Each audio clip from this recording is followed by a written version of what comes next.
So I see that the trifecta is complete. Anthony Cohen, who is a CB8 co-chair of the zoning committee, has just signed on, as well as Elizabeth, who is also co-chair of this committee, and myself, Sharon Pope Marshall, co-chair as well. Again, I'd like to welcome each of you to Community Board 8's zoning and land use and zoning committee. And I'd like to ask Will if he would not mind delivering some basic instructions. Yeah, pass it over to Kevin. Yeah. I'm sorry. I can do that. Okay, and that's Kevin? Yeah, that's me. Yeah. Oh, okay. Just give me 1 second. Let me just pull it up. Okay, you got it. No worries. Welcome, everyone. If this is your first time joining us, everyone will remain muted throughout this meeting except for Elizabeth, Anthony, and Sharon, and the presenters. Following the presentation, co-chairs will call on members of the public wishing to speak. You can participate by going to the reactions icon, pressing raise hand, not the wave or thumbs up. Only press it once. If you press it a second time, your hand will go back down. If you are on the phone, it is *9 to raise hand and *6 to unmute. Be on the lookout for a prompt asking you to confirm unmuting once the co-chairs call on you. The chat is for technical support only, not to help with Zoom software problems, not to ask questions of the co-chairs. They will not see the chats. If you have an older version of Zoom, you will need to go to the participants section where you will find the raise hand feature there. Please do not raise your actual hand or wave at the screen because we may not be able to see you. Chat me, I'm here for support. Thank you. Thank you so much for that, Kevin. Kevin Wu, who is with our board office, and Will Brightbill, who is the district manager of Community Board 8. So we have the pleasure of having Redeemer return to us.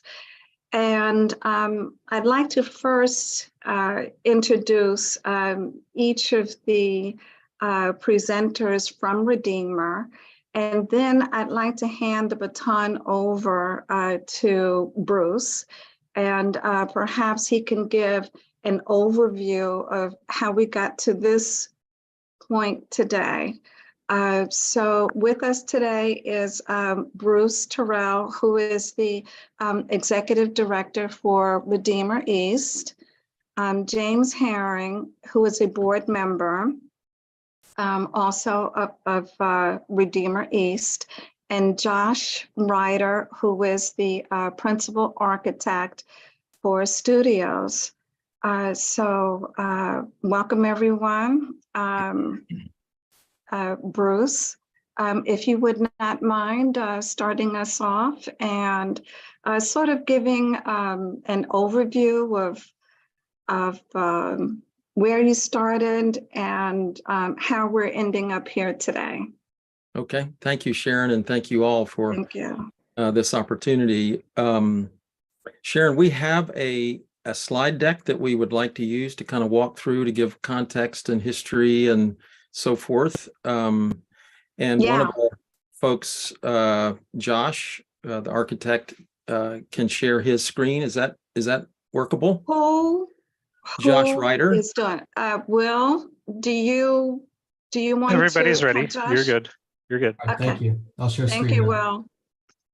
Will. Thank you, Josh, if you'll go ahead and do that. And again, thank you for allowing this opportunity. Let me share, if we go to the next slide, what we'll walk through. I think this will take 8 to 10 minutes, something like that.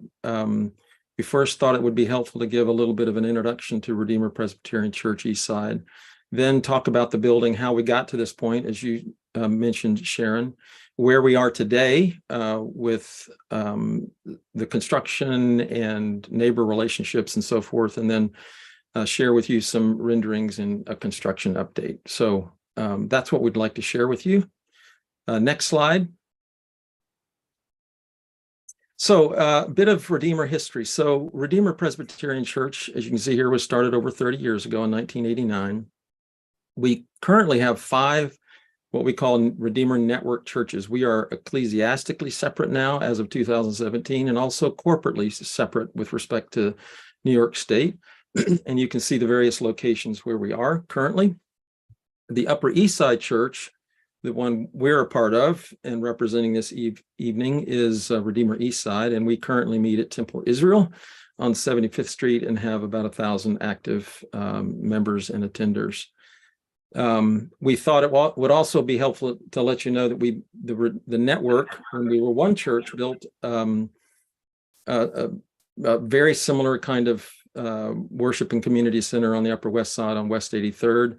So we've had that experience for about a dozen years now, 10 to 12 years. And we've had things like council member town halls and CB7 committee meetings and ESL classes, synagogues using it for high holy services, concerts, cultural lectures and events, and so forth. So we hope to do the same kinds of things because of that decade of history. We know have a good sense of how we might be able to utilize the building for the good of the neighborhood. And then we also thought it might be helpful for you to know a bit about how we're committed to the neighborhood. As I've said, we've been on the Upper East Side. We started in the Upper East Side as one church, and we've been here for over 30 years.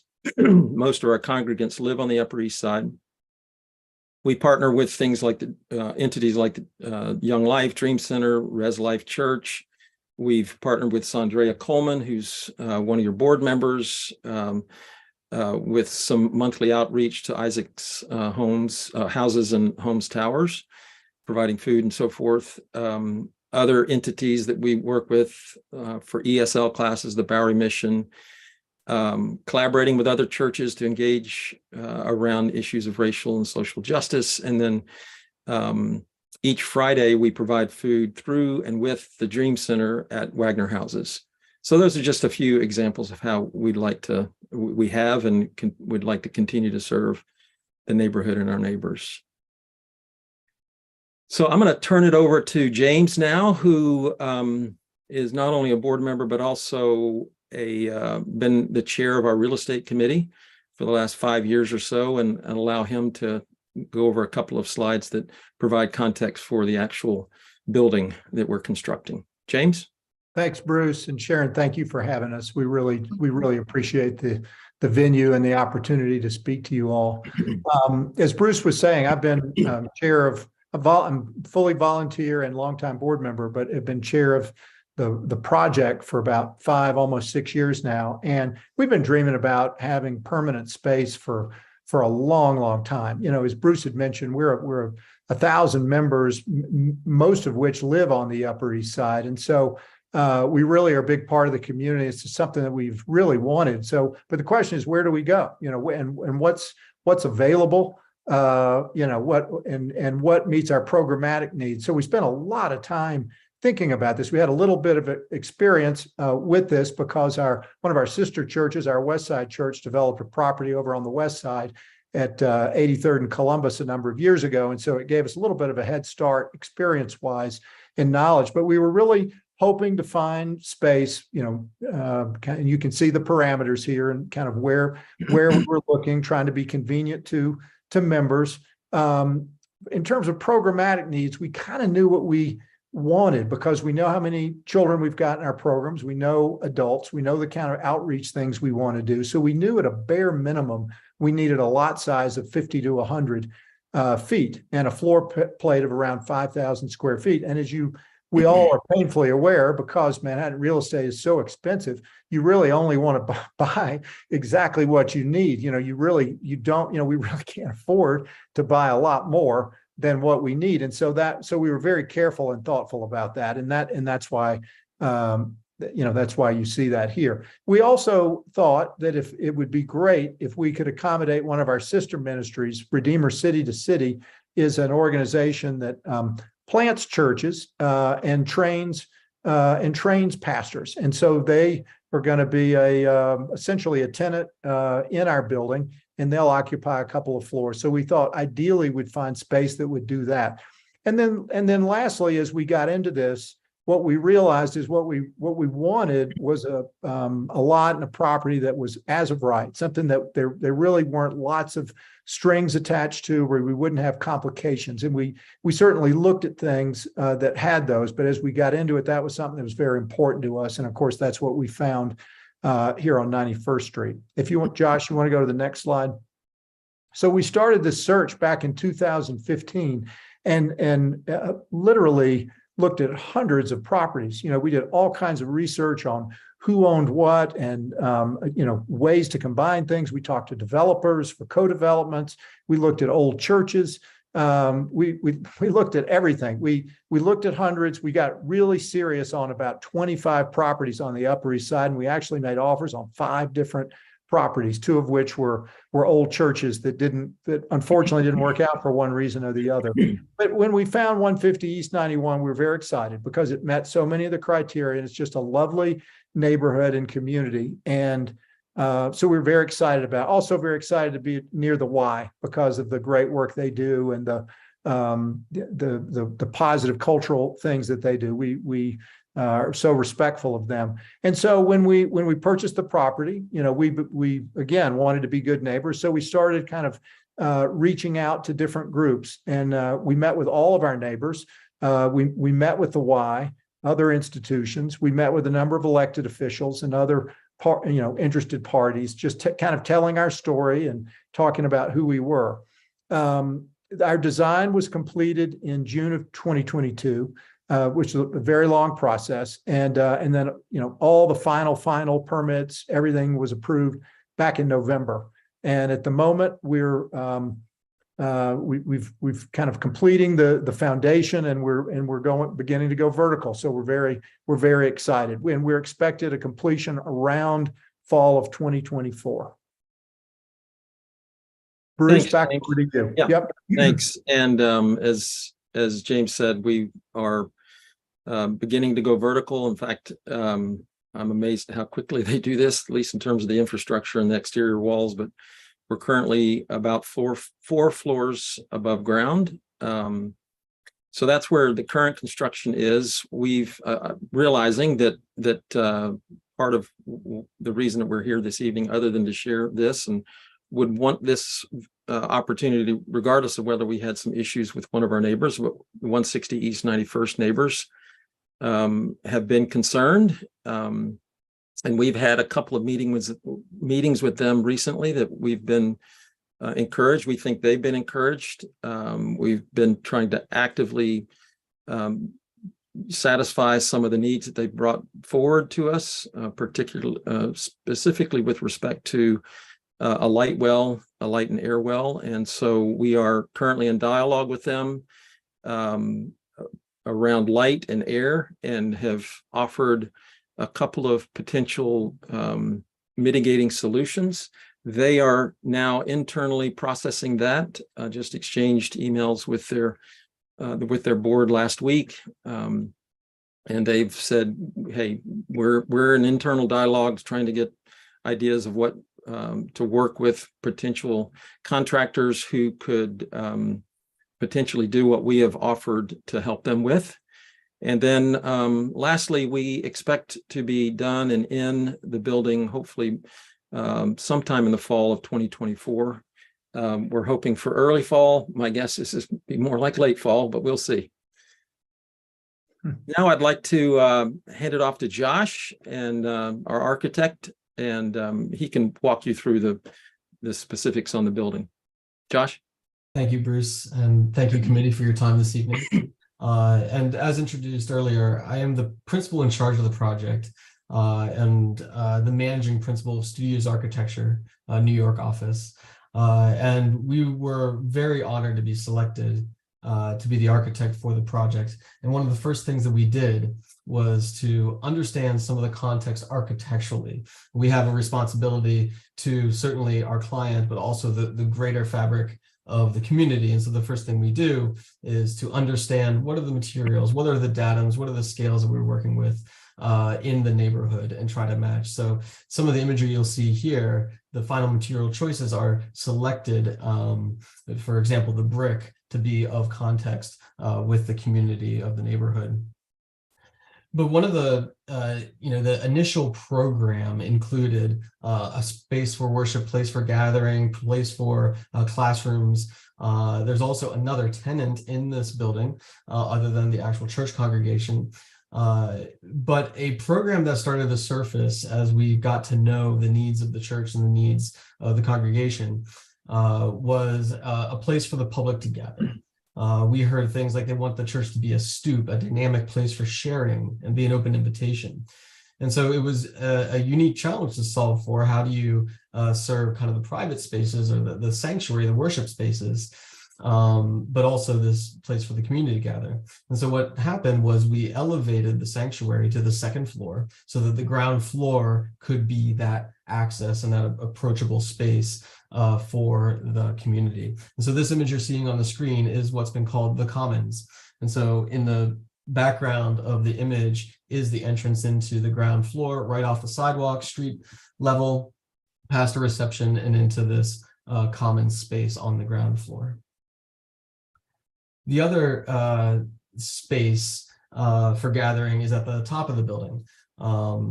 It's called the Fellowship Hall, but it's really a multi-purpose room that can serve anyone who may want to rent the space for their needs.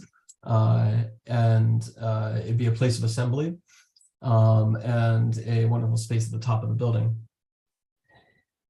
This section here gives an appreciation for all the program that is filling into that 50 by 100-foot lot that is no more than needed, but needs every square foot of vertical space to make it work. And so the here you'll notice the green boxes here. Redeemer East Side has these floors for ministry spaces, particularly for children's ministry and classroom spaces. Up above is another ministry, City to City, which is a different tenant in the building. And then at the top, you see the Fellowship Hall and a terrace at the top of the building. And here you get that sense of the elevated sanctuary above the ground floor common space. And we can say what 4 floors above ground is like, but there's nothing better than a picture. And we're documenting the progress of the project thanks to our neighbors at 92nd Street Y, where we can see the progress of the building up to the 4th floor staging before they pour that concrete slab. And so that's where we are today. Thanks. Thank you. And again, that's the presentation. Glad to answer any questions or Sure. available. Yeah. Thank you very much, Bruce, James, and Josh. I'd like to first ask if there's any representatives from the co-op that's on the call today. If you could raise your hand in the reactions queue.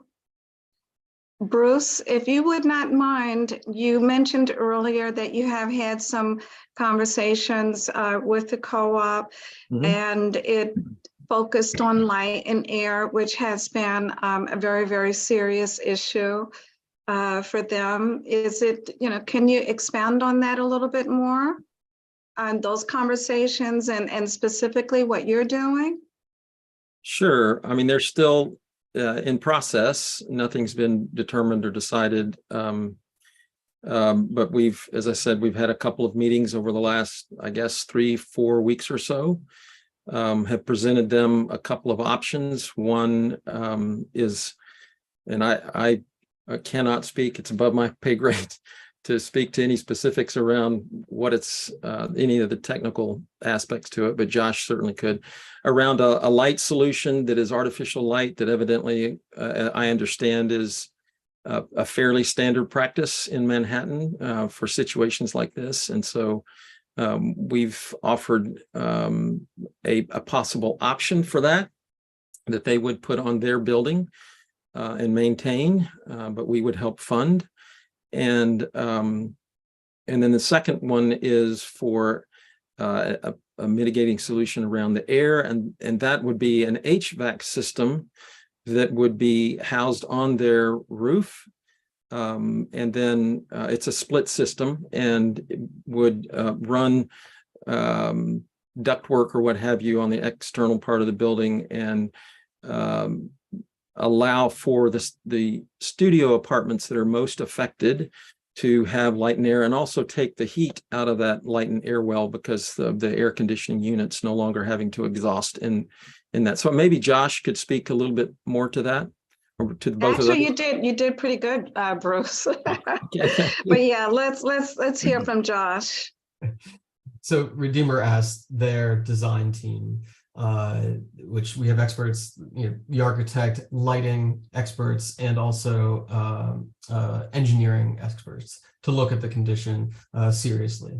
And when we did, there were a couple solutions, and Bruce outlined them. One is affecting a lighting condition, and we would call it daylight mimicry, where light can be brought down into that light well. So the actual color of daylight mimicked.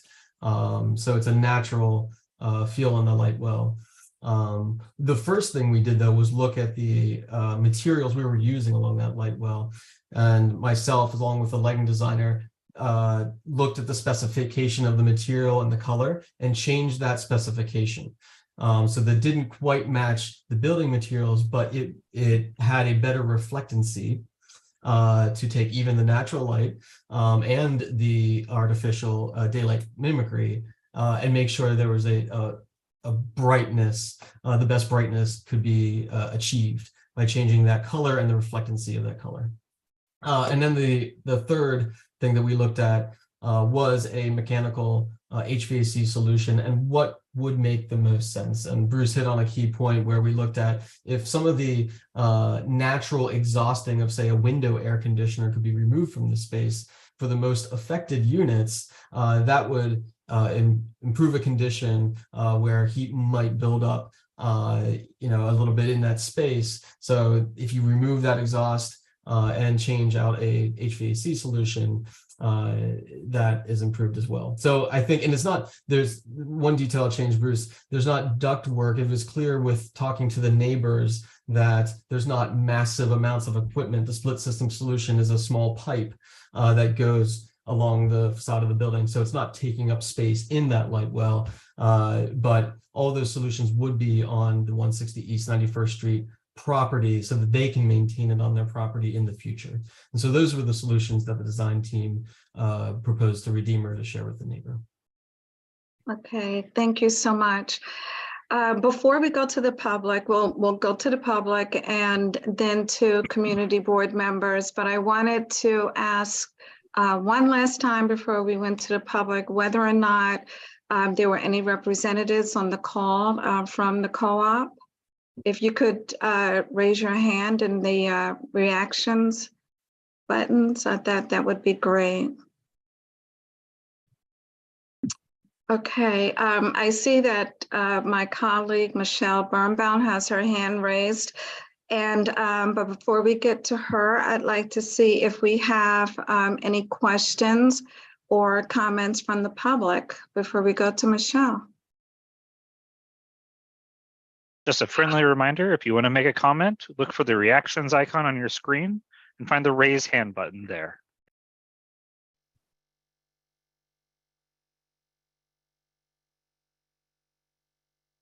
Okay, I see. Okay, awesome.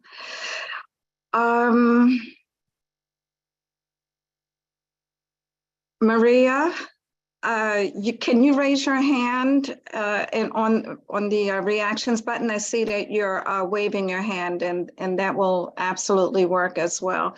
So what I'm going to do is I'm going to go to the public first before I go to my community board colleagues. I see Valerie and also Michelle and Kimberly Hunt. Yes, thank you. Thank you so much for allowing me to be here tonight. So my name is Kimberly Hunt, and I live on 89th Street between Park and Lexington. And I have lived on the Upper East Side for nearly 14 years. And I am an attender of Redeemer East Side. I have been a congregant and member for 11 years. And for me, Redeemer really has been like a family. I moved here from California on my own, and it's just been a wonderful place to kind of put my roots and to grow not only in my relationships, but also in my faith. And one of the things that has been so great about this church is how it has really helped me to think differently about my faith and how it applies to my work, to where I live, my building, and to this city. Redeemer definitely is a congregation that preaches that we are not a community for ourselves, but for a community also for the city and where we are. It's really taught me how to be more than a person who consumes. I have to admit, I do consume a lot in New York City, but someone who also really contributes. And so I'm very proud to be a member of Redeemer East Side, and I'm very much looking forward to us having a building here, a permanent building that's a true investment in the neighborhood that will be here for a long time. And for generations, I hope we can be a blessing to this city. And I just feel like there's a big epidemic of loneliness right now. And my hope and my dream for our congregation and for our building and our church is that we would be a place where people can come. And you saw that we have the commons and also the sanctuary, but people can come to be seen, known, and loved. And I think that that's something that would make New York City an even better place. So I just wanted to say that. Thank you for allowing me to speak. Yes, thank you so much, Kimberly. And I believe that Maggie L is next. Maggie, can you give us, if you don't mind, can you give us your last name as well? Hi, Sharon, can you hear me? I can hear you, Maggie. Great, thanks. I just have two questions on the presentation by Redeemer Presbyterian Church. I certainly was participated and listened to the presentation by the various representatives of the co-op building who had expressed serious concerns about light and air. And as I recall, there were some safety issues too. A suggestion at a prior meeting by the board involved contacting the fire department because there were some safety egress issues. My question for the representatives of the Redeemer Presbyterian Church, as I understand your description, your description of one of your or a couple of your mitigation solutions was to provide mechanicals to some sort of artificial light, obviously not an electric light with an on-off switch, but some kind of artificial light bringing it in, and the HVAC system on the roof. So it was to provide mechanicals, which, and maybe some of the community board members will address this, but I'm having trouble making the connection between that and the light and air and safety issues raised by the co-op residents. Okay, thank you so much, Maggie. Karen. Yeah, no, you're welcome. Josh, why don't you take a swing at that?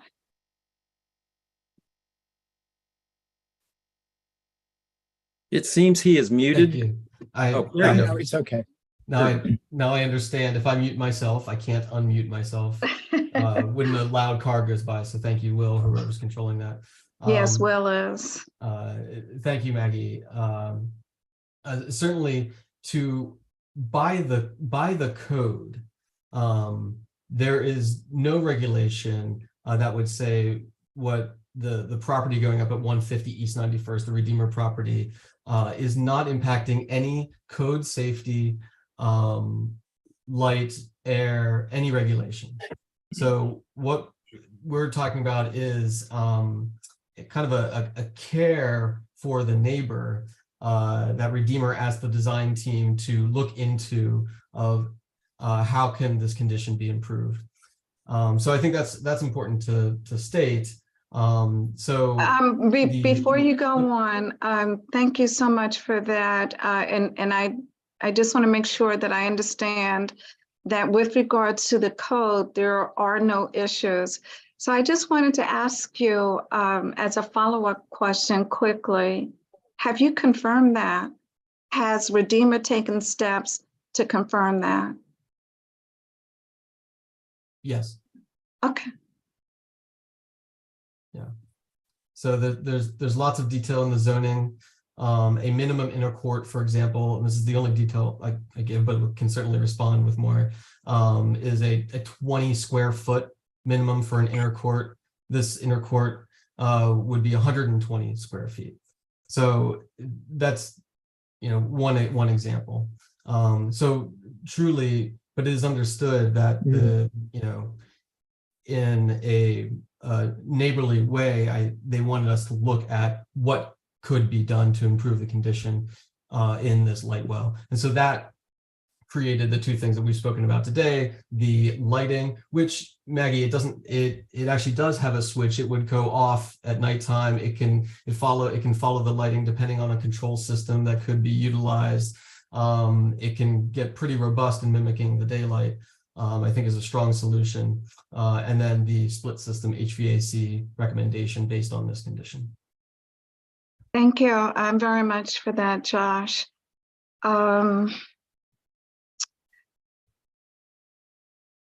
Brandon Inkles.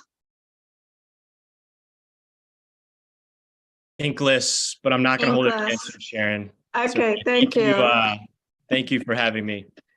Hey guys, my name is Brandon Inkless. I am also a congregant of Redeemer East Side. My wife and I, we currently live on 79th Street between York and East End Avenue. I also had the privilege of being born and raised on the Upper East Side, and my love for the Upper East Side has only grown. I jokingly tell people that the Upper East Side is the promised land, which is kind of fitting for this call. But I do love the Upper East Side with a passion. I have a heart to be back here. I moved back home 4 years ago and now currently serve as the director for Young Life Upper East Side, which provides mentoring, camping, and leadership opportunities for middle school students, high school students, students with disabilities, teen moms, as well as college students. I attended Redeemer as a kid when I was younger with my family, and we were meeting at the time at Hunter College, and I always thought how nice it would be to have a building of our own as a young kid. And now I am back here. Now I attend as an adult with my wife, and it's kind of a funny story that it's come full circle. The thing that I love about Redeemer is that it really is a community that is not insular. I think our focus is really to be missional and to really be others focused, and to have a community that is focused on loving our neighbors well on the Upper East Side and learning what that means, and just having dialogue about that, which has motivated myself and my wife to think through just basically, hey, how can we be good neighbors in where we live, where we play, where we work? Our desire as a congregation is absolutely to be outward focused. And I think when I think of this building, when you think of having roots, it's almost like a foreign concept in New York City to have roots. It's such a transient place. And so to have a building would only help further that ability for us as a congregation and for others that we meet to have a centralized place where we're able to serve and learn and celebrate and have fun, and also be somber and share life together with those that we know and those that we don't know. Personally, I think it'd also be a great space for youth, as those who I work with in that demographic as well, and to think about the opportunities that we could have there. So very excited about this opportunity, and thank you for having me on this call tonight. Thanks, Brandon. I appreciate your comments. Maria Bizina, and I'm sorry if I pronounce your name incorrectly. That's fine, Vizina. I just had a question. I live across the street at 155 East 91st Street. And I heard reference to another tenant. And I just wondered who is the other tenant and what is their business in the building? would you like me to respond to that? I think Bruce, you should. Glad to. Was Yeah, that? Oh, okay. I'm Yeah. sorry. That's okay. Yeah, the organization is a separate 501c3 organization. It's called Redeemer City to City. It was a ministry focused on identifying pastors and then equipping and training those pastors to help start churches in global cities. It started inside Redeemer, probably for, I don't know, 4 or 5 years or so. And then we spun it out as a separate organization. And so they will be hosting pastors for training events. They will have pastors from literally all over the world coming to be in the building, to be equipped and have training classes and so forth. So that's, I hope that explains what it is. Redeemer City to City. Their space is all classrooms. It's almost 100% classrooms. Okay, thank you. Thanks, James. Bob, thank you, Bruce, and thank you, James. I appreciate your question. Bob, just.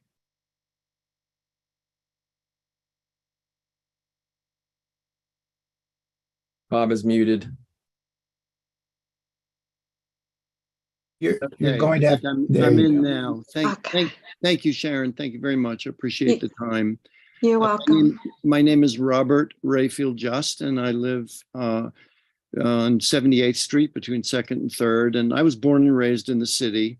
I've been going to Redeemer for 10 years and really appreciate it as a neighborhood church, which is always what it's been. I've been there for the early talks about finding a building, and the emphasis has always been to build into our neighbors' neighborhood and connect to our neighbors. And I've been a community organizer for many years. My congressman out in the Northwest, where I lived for a while, says that what my work does is build community connectedness.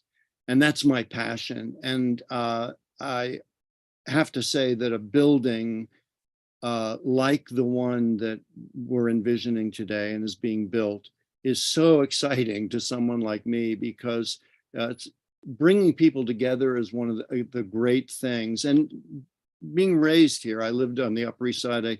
I know the neighborhood well. I went to Dalton for middle school, so I have a great passion and love for the Upper East Side. That's all my childhood memories, really, many of them, most of them. And, but New Yorkers, I mean, those of us who know, New Yorkers keep to themselves very often. And we have warm hearts. We get criticized for being isolated and not having warm hearts, but that's not true, as any New Yorker knows. And the secret really is bringing people together. And I've seen this happen in other communities, and I'm already working here. I've been, at Redeemer for 10 years, so here in the city for that length of time. And I'm passionate about working with other people and improving this great Upper East Side community. My mother and stepfather lived in the Upper East Side starting in high school, so I have all the memories and knowledge of this area. And it's just wonderful. And I can't wait to bring New Yorkers together, and a building really is central to being able to do that. So thank you very much for the Thank time. you very much for your comments, Bob. James S., my apologies. I believe that I skipped over you a couple of times. I want to thank Kevin Wu for bringing that to my attention. Are you still on the call, James S.? Yeah. Hi, yes. Hi. Sorry, Oh, I thought my yes. last name was spelled out fully. Hi, everyone. Yes. My name is, thank you, Sharon, and thank you for the community board for allowing me to speak. My name is James Song. I live on 92nd Street and 3rd Avenue, and I've been living there since 2010. I also am a attendee of Redeemer, and I've been attending since 2008. And I did want to share that Redeemer East Side is very important to me because it helped shape a large portion of my adult life as I wrestled with career and relationships and friendships and an overall sense of direction for my future. I am not a native New Yorker, but I've chosen to live in New York as long as I can and as long as I'm able to, And Redeemer has certainly been a source of calm and wisdom and peace. In terms of having Redeemer East Side in a permanent space, I believe it's important because it gives a sense of stability and consistency, not only for the congregation, but for the surrounding neighbors to both lean on and find rest in. But I think it's also going to be a place from which people can serve on a regular basis. I know, during the challenges of the pandemic and limited outdoor and accessibility to groceries, I, along with my wife and several of us, would help distribute groceries for those who were a little bit more compromised or unable to get out on a regular basis. In terms of, looking ahead and looking forward, my hopes are that the church can be a neighbor who supports local businesses thrive, but also can be a place from which we offer a helping hand to address any material needs, but also emotional and mental needs for the community and congregation. Thank you. Thank you so much for those comments, James. Monica Bitar? I'm sorry. Yes, that's fine. Hi. Hi, Monica. Yeah. And good evening to everyone. So yes, my name is Monica Bitar, and I have been a resident on 87th between Park and Lex for the past 10 years. I've been raising my 3 daughters here. And I've also been a congregant at Redeemer for over 20 years. And I've also had the privilege of leading a women's group. Every Tuesday, we rent space in the neighborhood.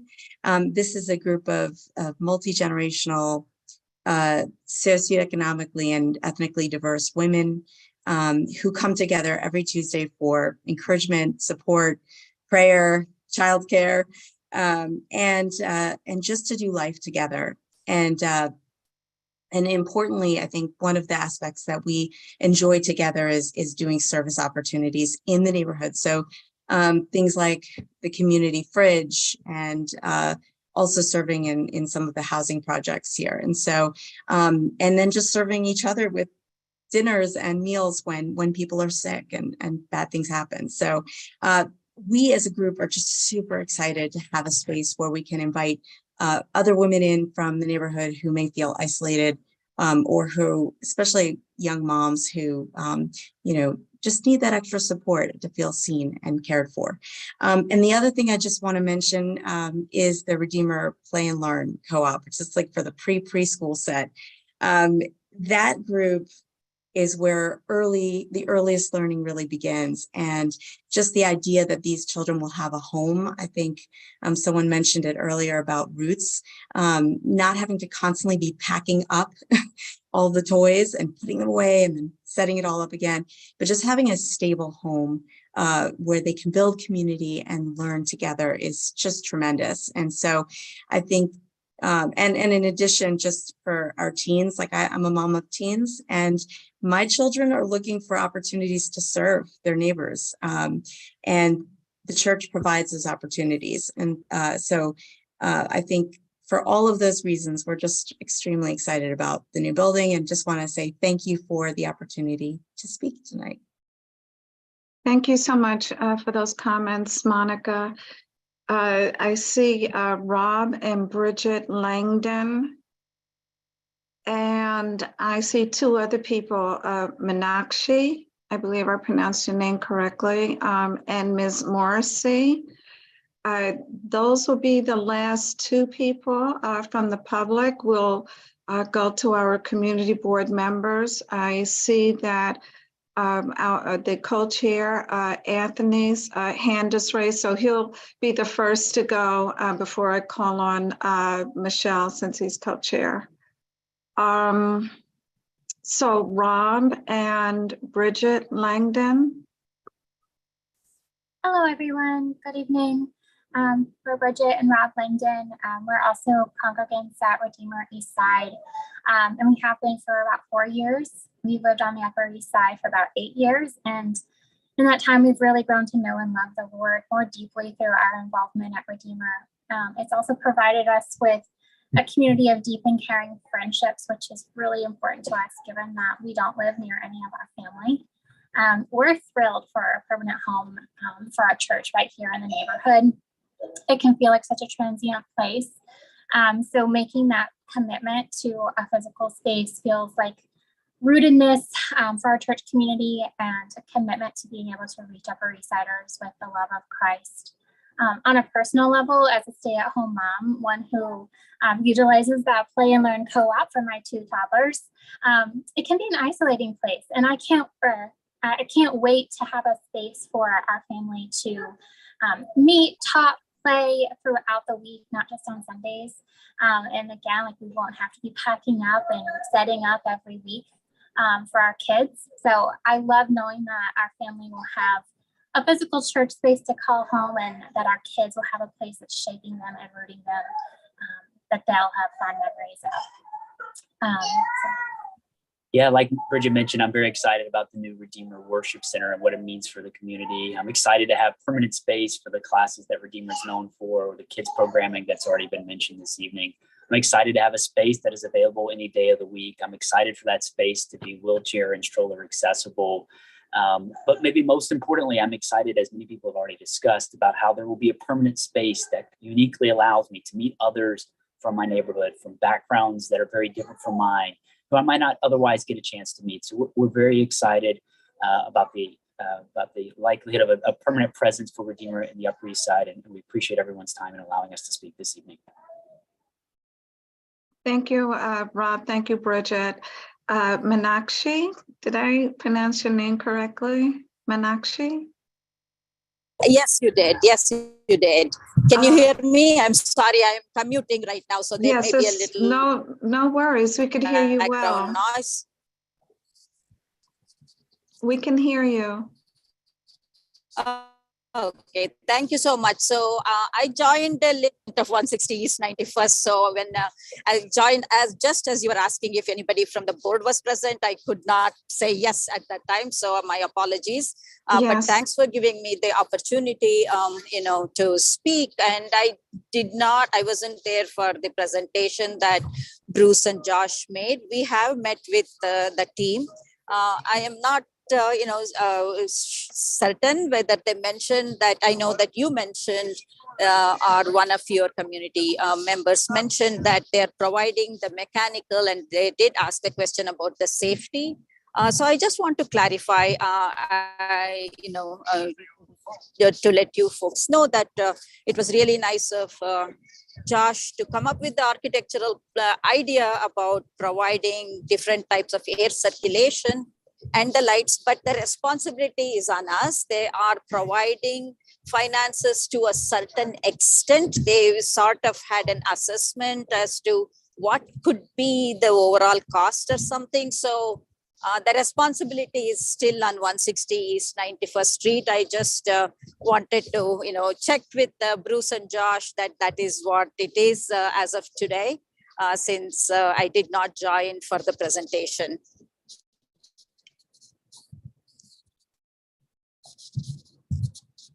Bruce or Josh, that seems to be consistent, I think, with what was said previously. Am I?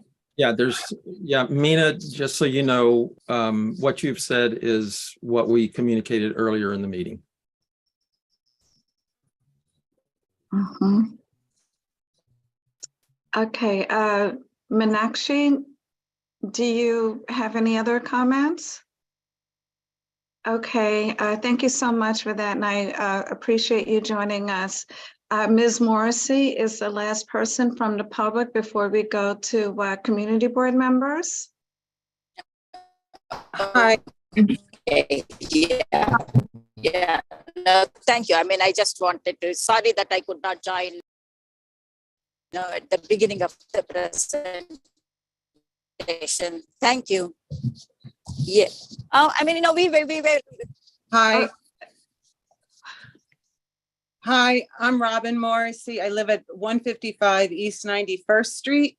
I was wondering if Redeemer has looked into the security they're going to add to their building into our block. Are we going to have any more police presence on our block? We're going to have an additional, you say, 1,000 people a week on our block minimum. Have you looked into the security? How are you going to get extra security? Because now we're having an influx of people on the block. Yeah, do you want me to address that? I want anyone from Redeemer to address it. We're very concerned about it. Yeah, I was asking the co-chair. Glad to address it if that's. I do apologize. I'm sorry. Who's speaking, Bruce? Yes. Yes, please. Yes, thank you, Bruce. Yeah, we're used to providing security. We have been meeting weekly for years, and both at Hunter College, we contracted with the Hunter College police force to have ample security, and then more recently at Temple Israel over the last 5 years or so, we contract with a private security firm, and we have two security guards that are there every Sunday that literally are wanding people as they walk in. So we are committed to keeping things safe for the neighborhood and certainly for our congregants as well. Thank you, Bruce. I believe that Meenakshi had some additional comments, and since she is affiliated with the co-op board, I wanted to make sure that she concluded any remarks that she had. Meenakshi, are you still? Is she still on the call, Kevin? Yes, I am. Yeah. Can you hear me? Oh, yes. Yes. Thank you. Thanks for giving me the opportunity. We welcome them and we hear the enthusiasm with which the congregants are looking forward to this. But at the same time, of course, we, our residents on the side.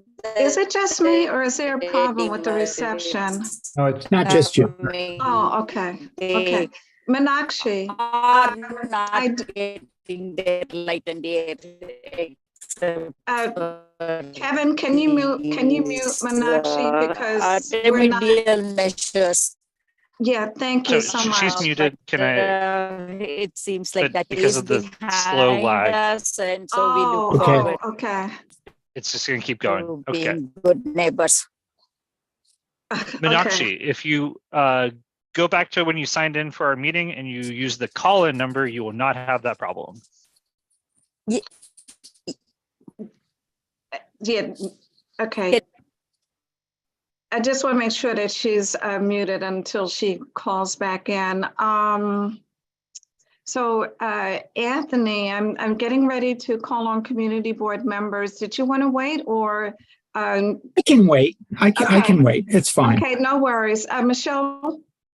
Hi, Michelle. Can you unmute Michelle, Yes, please? thank you very much, Sharon. Appreciate it. You're welcome. Yeah, it was lovely to listen to the commitment from the congregants of the Redeemer and to hear all their positive comments. We were in no way on this community board asking for accolades or justification. We have every confidence that the function and the programmatic efforts of Redeemer are appropriate. Their congregants love them, and I wish them well. However, what we are concerned about, since you are building as of right, and I do have some questions though about the needs and what you're planning inside the building, but and I will ask them following these comments. What we are concerned about are the neighbors. And with all that you were willing to give away, including split systems and artificial lighting and blah, blah, blah, basically what they were asking for was 5 feet of space. And that was the one thing that you were not willing to give them. And it would have been helpful in your architectural presentation if we saw and heard why that was an impossible give. So we now have a visual of your construction.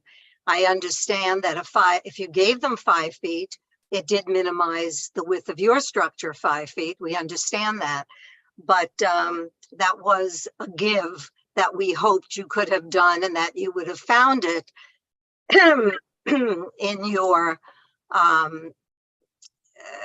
philosophy to have have given that next door building that courtesy. So to talk about the split system, this is now going to be, that building will have to split their maintenance or whatever their cost is. I'm not going to go into that, but the maintenance of those systems, they are going to bear the burden of that.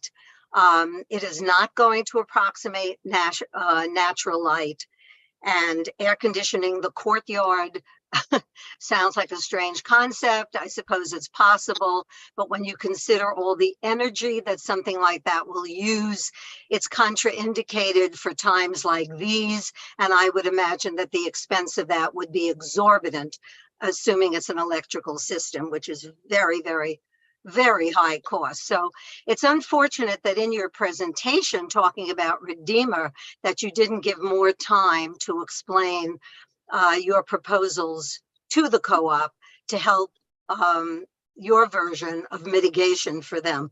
But I will let the two of you continue to discuss that, but I have my doubts and my concerns about it, and I remain very disappointed that you couldn't accommodate them with the extra 5 feet in your architectural plan. So having said that, let me just go to what you have presented to us in terms of how you're using the interior of the building.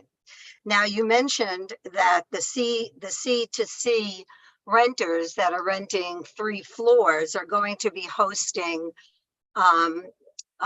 people from all over the world and be mentoring and training new priests or reverends. So my question there is, they are primarily classrooms. In that space, are you going to provide any residences for their temporary stays? No. No, just Okay. Classroom space. Okay. You've expressed that you have a space on the roof and that part of it will be, you will be renting it out. Do you plan to have a catering operation? Do you have a kitchen up there?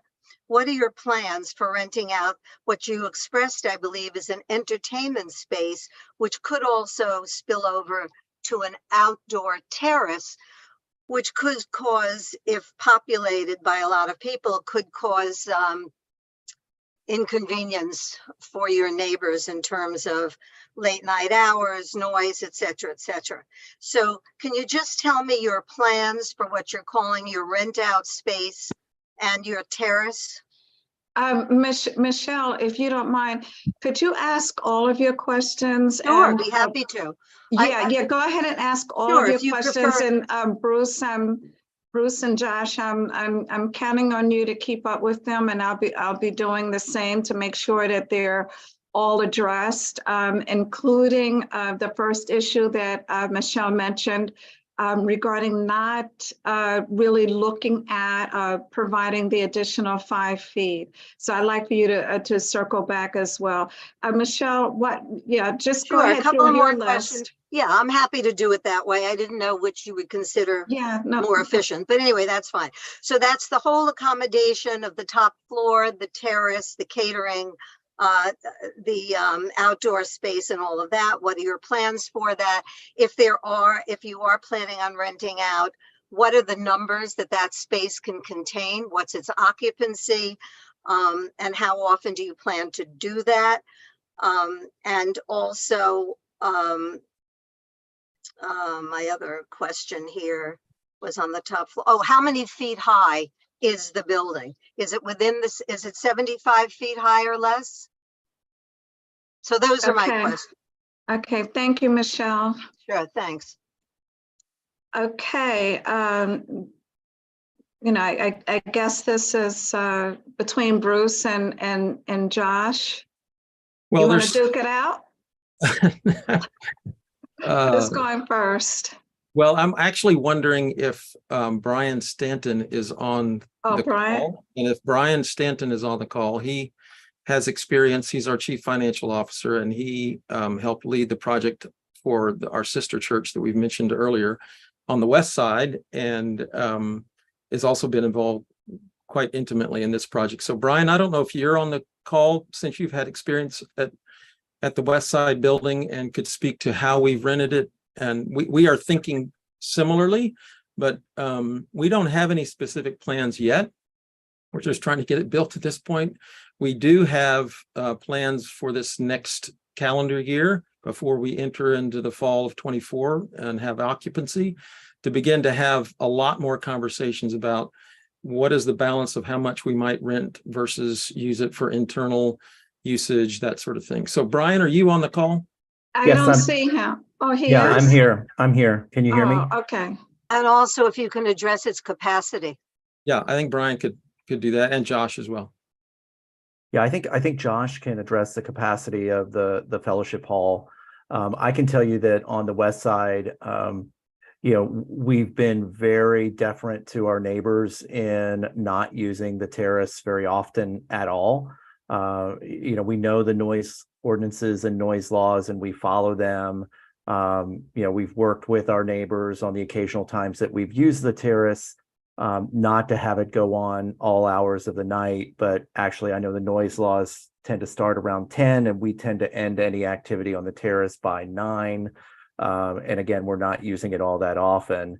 And the typical uses of the fellowship hall are for things like weddings, perhaps wedding receptions, renting to our friends at the local synagogue on West 83rd Street for bar mitzvahs, other events like this. We'll also have lectures, talks. We'll do our own training for our church folks for maybe a membership class or that type of thing. So the use of the building on the west side, and similarly for this building on the east side, it's all going to be for nonprofit use, neighbor use, kind of making this like a 92nd Street wide community center, but on a much smaller scale. We're not going to market the building or that type of thing, but it's more where we have partnerships and folks that are like-minded that might want to use the building or use some of the rooms, because it's hard to find a room like a fellowship hall room that will hold 200 people or 150 people or something like that. So Jocks, maybe you could fill in if you know the certificate of occupancy for the fellowship hall and maybe some of the other questions. And the height as well. Yep, that's a good segue. So I'll start with some metrics. The fellowship hall will house or can hold about 150 people, lecture style, about 100 in dining capacity. And then the height of the building. So there's a couple requirements that we have to comply with in the zoning district. And one is the height of the wall that's right on the street. And so that street wall requires a setback of 15 feet after a certain height. And so the height of our street wall is 117 feet. The allowable building height in the zoning district is 170 feet. And then you're allowed to go past that with just elevators and mechanical equipment. That's allowable beyond that 170. The actual building height, not counting the elevator, is 158 feet proposed. And the max allowed is 170. So those are some of the numbers. I can address. How many feet will the setback in which you have to have a setback? I don't have the zoning requirement. Ours is 117 feet. I'm guessing it's that or right within there. And then you have to have a setback of 15 feet. And so that's why in the images, you'll see the wall, the building come up, there's a little setback, and then it goes up higher to allow for light along the street level. So in the traditional sense, when we talk about a story, we think of it as 10 feet high when we talk about a story. So this is basically a 17-story building, not including the mechanicals. So that's basically what you're talking about, which puts it pretty tall on a side street. But anyway, that's where it's not 17 stories. So I think we better clarify that. Josh? No, it's not 17 stories because you don't have 10-foot ceiling heights. But I'm saying that when we think about it, like if you have a 20-foot ceiling height on one floor, it's not. But when the public in general thinks about the size of a building, to talk about it in numbers of feet without the traditional thought of 10 feet per story, it gives the people a better concept when they understand it's equivalent to about a 17-story building had each of the floors only been 10 feet high, Understood. which is about an 8-foot ceiling and then a foot between and blah, blah, blah. So that's all. I'm giving them a way to think about it, which to me adds additional shadows and lack of light and air, because it is far taller than the adjacent building, whose light it would be affecting if it were the same height as that building. So that's an additional concern. So it can function with weddings and bar mitzvahs and christenings and whatever, and you can seat about 100. And of course, it would be economically feasible for you to rent that space as often as your program permits you when you're not using it for your own programmatic needs, which puts a pretty high motivation on you renting it. And there are a couple of stories there, 2 floors of that. So that's under consideration. And I don't know what the availability is of the C2C 3 stories, whether or not they will only be used for C2C and not used for your private use or other rentals. So you are building as of right. So to that extent, I thank you very much for coming and being forthright with us. However, the building, its use and its impact on the building next to it still remains a large concern, certainly for me. I won't speak for everybody, but I know that the board was very, very concerned about it. And I would imagine after this presentation probably remains so, because for that next door building to get any mitigation at all, they're going to have to commit to long-term serious expenses. And there aren't that Michelle? many people. But I'll stop now, Yes. Sharon. I made my point. Thanks very much. Thank you. Yeah, thank you so much for those comments and for the information that you pointed out. Actually, Michelle, that's a really good segue. If I don't know if Meenakshi called in, Will, do you know if she's? Yes, I am here. Thank you. Yes, I am on Zoom right now, actually. Yes. Okay, so I wasn't sure whether or not you had concluded your comments or if you had additional comments. I certainly wanted to make sure that that a representative of the boards of the co-op board certainly had a platform as well to share any additional information, provide some insight, or anything else you need. So the floor is yours. Thank you so much for giving me the second opportunity. I really appreciate it. You're welcome. As I was mentioning, we did meet with the team of with Bruce, Josh, and other members of Redeemer a few weeks ago, and they came up with that plan of how to reduce sort of the heat or the hot air circulation due to the air conditioners, and then the color of the paint that would reflect light. Basically, as someone mentioned, it really is the mechanical and air, but we unfortunately for us, it seemed like we lost our cause. There was just no question about that. On our side, on the west side, all those O lines and the M lines, so especially the O lines were just the studio. They are just okay, we just really, there is nothing we can do because their window and the light is lost, no matter how reflecting the paint would be. There is no question about that. So and we are just considering what the air conditioning issue is, how we could just sort of make sure that the hot air from the individual air conditioning units will not circulate back into it. And Michelle, I really appreciate your, being very keen observer about the 17 stories, heights, and so on, giving a perspective to the community. That is quite crucial, because when you look at 10 floors, we are 8 floors, 160, and you just think that there are 2 additional floors. And, that is really not the case. And, all of this is going to impact on us. We tried our best. And unfortunately, the building is going up, and we really are at everybody's mercy. And all I can say is this is where we are. Mm-hmm. Thank you very much for sharing that with us. And clearly, it is a disappointment. Living in a studio myself, by the way, and so I really do understand your concerns. But I want to ask you, Meenakshi, how would you describe or characterize your conversations with Redeemer?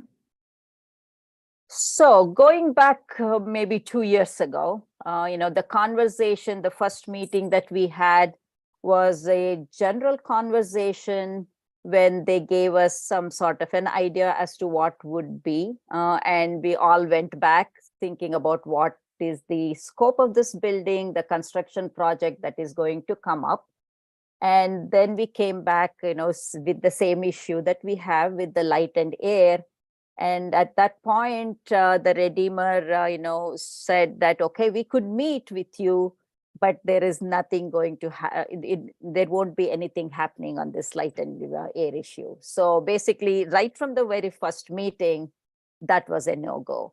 So that is why we sort of tried our best to do from other methods and see if we could somehow come to even the 3 feet that we asked for, or the 5 feet air well. That is really what it was. So, but I have to say, the very first meeting, they said that, yes, we can meet, but there won't be any giving. Okay, so I realize that the needle has not moved on that issue. What about some of the mitigating measures that Redeemer has proposed? What are your thoughts regarding that? Yeah, so this is the first time that they proposed that mitigation, so it was really, I think, after our community, after our presentation took the community board, as well as meeting with the local, assemblymen and so on. That is when the Redeemer came back with this proposal, which we definitely appreciate that they didn't really have to go through this study to discuss how it could be sort of at least redeemed to a certain extent. And so that is a solution that is appealing, given that we are not going to have the air well. There is no question about that. And we have addressed, at a certain point a couple of months ago, we had security issue. And as soon as we reached out to them, they had a meeting and they had the security guard 24/7, 7 days. All of those issues have been resolved in a very timely fashion, in a very neighborly and friendly fashion. So that has not been an issue. And we have had very, harmonious meetings with them. So I definitely do appreciate them taking action. Anytime we put in a call, even if Bruce is not really in charge of that particular issue, he will forward it to somebody and takes care of it. So that is really not an issue. We have had some issues with construction workers and so on. That is not part of this, the Redeemer personnel's issues, but they have addressed all of those in a timely fashion. I really do appreciate that. That is, so in that sense, they definitely have been good neighbors. All right. Thank you. Thank you so much, Meenakshi and Valerie. I know you've been waiting patiently. Will, can you take Valerie off mute and because I think she's next. And I just want to mention, Valerie, before you begin, to Meenakshi, this is an as of right building. And I have to tell you that I'm surprised at the extent to which they've been able to come up with and offer some mitigating measures. it's a disappointment to everyone. I'm sure that you weren't able to get the extra feet for your light well, and I'm also certain that anything less than that is not where you want to be. But it does seem to move the needle just a tad to have those measures in place. And we've had actually the opportunity the last several minutes to hear how welcoming and open and inclusive Redeemer has been. And the need for not the need, and I was struck by the term missional. The mission of Redeemer is to be outwardly focused, if you will. And so I would suggest to Redeemer that you continue that mission and legacy and responsibility of yours to incorporate and continue your work and efforts with the co-op and the co-op residents. Thank you again so much, Meenakshi. I know the difficulty of waging this type of battle, but I'm hopeful that Redeemer will come through with some of the mitigation measures that they have proposed. Valerie, I want to thank you so much for your patience. Oh, no problem. I do want to start out by thanking Redeemer for coming tonight. As everyone has mentioned, it is an as-of-right building, so you don't really have to answer any questions. Full disclosure, I am a ordained elder and former trustee of the Brick Presbyterian Church, one of your neighbors. So I will welcome you to the neighborhood.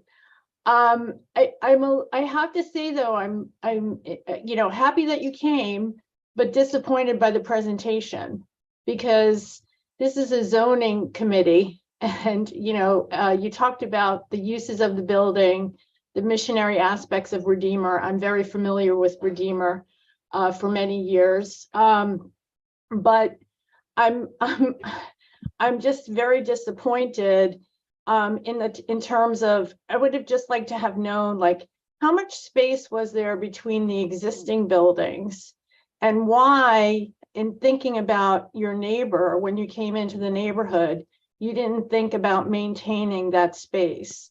Your architect was very upfront about saying you did what the law required.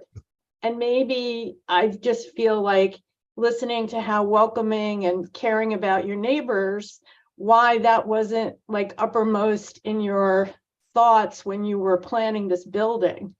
I'm just not understanding how we got from no space between the buildings to putting up fake lighting and all this other stuff. So I'm disappointed. I understand what the law is. People do what the law requires, but I think given the very effusive presentation about the neighborhood and all the great things that you're going to do, I just don't understand why that thought process wasn't really at the inception of this project in dealing with your neighbors. So maybe your architect can talk about why there was. Yeah, that's a good question. You don't have to talk about it if you don't want to, but I'm just curious. No, I think that's a good question. Preservation of that. And again, I very much appreciate you coming here tonight, because you didn't have to. I mentioned we spent a lot of time thinking about the property that we would buy, and we looked at lots of different options. And our programming needs are specific, and the minimum bare size that we could go with was actually what we ended up purchasing. And we had no idea what the configuration was of the apartments adjacent to us at the time. We're very sensitive to this. I mean, we get it. I mean, nobody's happy. We're not happy to be, we're not happy about this. But we have spent a lot of time, and I'm going to ask Josh to speak to this, trying to look at different ways, to accommodate what we were being asked. But the bottom line was everything we looked at had such an impairment on our programming. We can't move the building, and that's really the practical issue of it. And had we known we needed to, we wouldn't have bought the property to begin with. Josh, do you want to speak about that a little bit? Yeah. Yeah, certainly. We were asked to say, hey, look at this condition. What would it mean from a 5-foot perspective to 2-foot perspective, and even getting down to are there like thinner construction means to alleviate that? And really, we're maximizing what we can do construction wise, or minimizing rather what we can do construction wise. But we looked into that, and what really happens, and I wish we could take everybody on the journey of programming the shoebox. And as soon as you start to eat away at the rectangle, it has implications that trickle down across, even to the other side of the building. So specifically, one of the first things to be impacted here would be the bathrooms, to a point where you would either would have to rotate them, change them in the plan to keep the same occupancy, or reduce the total occupancy of the building, where in any way, even moving the wall 2 feet would take a classroom out of the program that was already, I think if there was more choice in the matter, this program should actually breathe more. And in the 50 by 100 foot lot is really tight, and there's already sacrifices to what I think that the client wanted to accomplish here, to what we can achieve in this site. So Can I just ask you a question though? Like, when you bought the building, you're actually your footprint of the building you're building is actually larger than the footprint of the building that was there before. Isn't that correct? Yes. So you were aware that there was this light shaft that was there. So I mean, to say that you didn't look, the other thing I just want to ask, I'm still unclear about the occupancy of the building, because I believe Mr. Terrell said, you had 1,000 members, and I think that led the public to think that there were 1,000 people coming every weekend to Redeemer, and God bless if that's the case. But how many people can actually, it doesn't sound like you can have more than 150 to 200 people in the building at any given time. No, that was the occupancy for the fellowship hall, not for the sanctuary. And yes, we have roughly 1,000 people that are both members and congregants. So some of the people that come on a regular basis are not actually, haven't gone through the actual membership process. That doesn't mean that 1,000 people are showing up every Sunday. No one comes to church every single Sunday, and that's becoming less and less the case. And so right now, our average attendance is probably closer to 500 to 600. And so that's what we're going to, and the sanctuary itself is a 450 to 500 seat capacity. And so we will have a couple of services. And so when they come in shifts, if you will, one earlier in the morning, one later in the morning, or one in the morning, one in the evening, depending on how we organize it. Okay. So I appreciate that, but what is the C of O occupancy of the building at any time? I don't know. Josh, I can't answer that. It's in the documents. I don't have it right in front of me. I wasn't preparing that detail. But sorry, I mean, that's what we're all about, the numbers. Okay, and then on this mediation, I think the building has sort of, your neighbor has given up in a lot of ways at this point. But I just don't understand. It sounds like this is going to be an expense going forward for your neighbor. And I just wanted to understand how you were going to assist with that, if at all. And what your commitment is to that. We have no commitment to provide ongoing financial assistance. It's like the split system goes to individual apartments units, so it's utility expenses, for the individual apartments going forward. We're happy to be financially supportive to create the system and to put it in place. And but we think it's important that they maintain it, because it'll be installed on their building, and it's it's for their benefit. So is this the same thing as what is known as a mini split? That's right. Okay. Yeah. So, and a detail that I heard, Michelle, you mentioned earlier, we're not conditioning the outdoor space. You're right. Like you mentioned, I don't know how that would work. It wouldn't work. And we dreamed about it. Like we talked about, can you exhaust, but the natural kind of flow of the air is still the best. It doesn't make any sense to do any conditioning or change in the exterior space. So this mini split system, you're taking what typically produces heat from like a window air conditioner, moving that to the roof out of that space. And then each, the unit has a wall mounted or a floor mounted, depending on the design of the unit, they can pick, that is conditioning the inside of the space. And there's just a pipe connecting the two. Okay, my last quick question, and then Anthony, I'm sure, is going to ask excellent ones.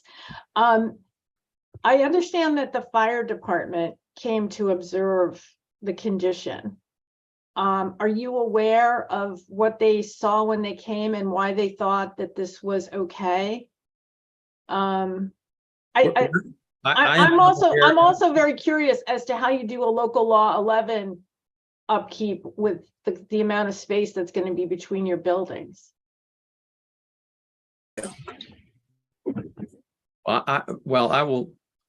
There may be others on our team that might know this. I'm not aware of the fire department doing any sort of investigation. I did hear that there was a potential that the co-op board was going to bring the fire department or something, but I don't know if that ever happened. We at one point when we were interacting with the co-op board said we'd love to be a part of that if that would be helpful, but I don't know if it ever took place. I don't know the answer to your second question because I don't understand that code or what have you. Josh, do you? No, not as how in I think the context that you're referencing it as some sort of facade maintenance plan. Is that what you're talking about? Well, I mean, if you don't have enough space to get in there, it's either, I mean, typically they tell you have to be attached to the building so that there's no water or, getting through. And if you don't have the 5 feet of space to actually get in there, I don't, again, I'll leave it to Anthony and maybe Marco because I don't want to get too technical, but okay. But I know Josh, I know that you're going to need some kind of easements with your neighbors, and I'm not really understanding the cooperation agreement here. It sounds to me, look, I just would say to the co-op, I would investigate, putting up this maintenance system and how much it's going to cost you to maintain it on a go forward basis, because electricity costs a lot of money, and it's also going to impact how to sell these apartments if you're going to have a huge electric bill every month. So again, thank you for coming, and welcome to the neighborhood. Thank you, Valerie. And Josh, if you don't mind, when you have a chance, is it possible that you could send the certificate of occupancy information that Valerie had asked about to the Community Board 8 office? Well, you wouldn't get a C of everything's in proposal. When you have it. Well, the C of O won't come until the building's complete. So this is going to be clear about what a certificate of occupancy is. Everything here we're talking about is the filed occupancy numbers, which are likely even available on the off of DOB Biz. But let me see what might summarize that for the board the best. Okay, I appreciate that. Thank you so much, Josh. Anthony. Oh, and you can go ahead and do okay. Marco, Elizabeth, and Sandrea first. It's fine. I Okay. can wait. Okay. All right. Sandrea. Wait a minute. I'm sorry. Yes, Sandrea. Can you? Thank you. Okay, yes, thank you, Sharon. You're welcome. Greetings all. I am shifting the atmosphere a bit. I do not attend Redeemer, but we serve the community together.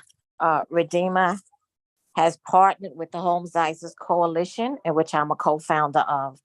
Redeemer assists with our food distribution that was actually started in 2020, in which we collectively fed the community together twice a month in the midst of the pandemic when food insecurity is really exacerbated.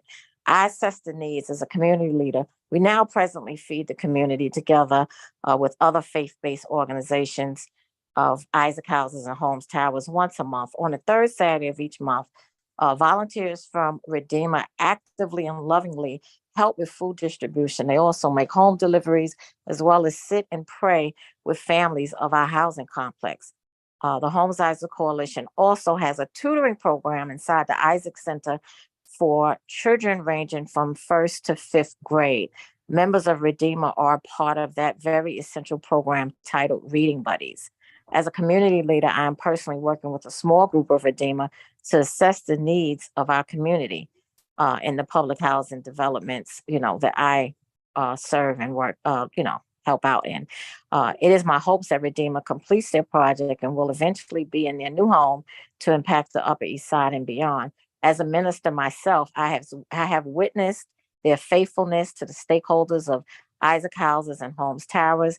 I look forward to Redeemer.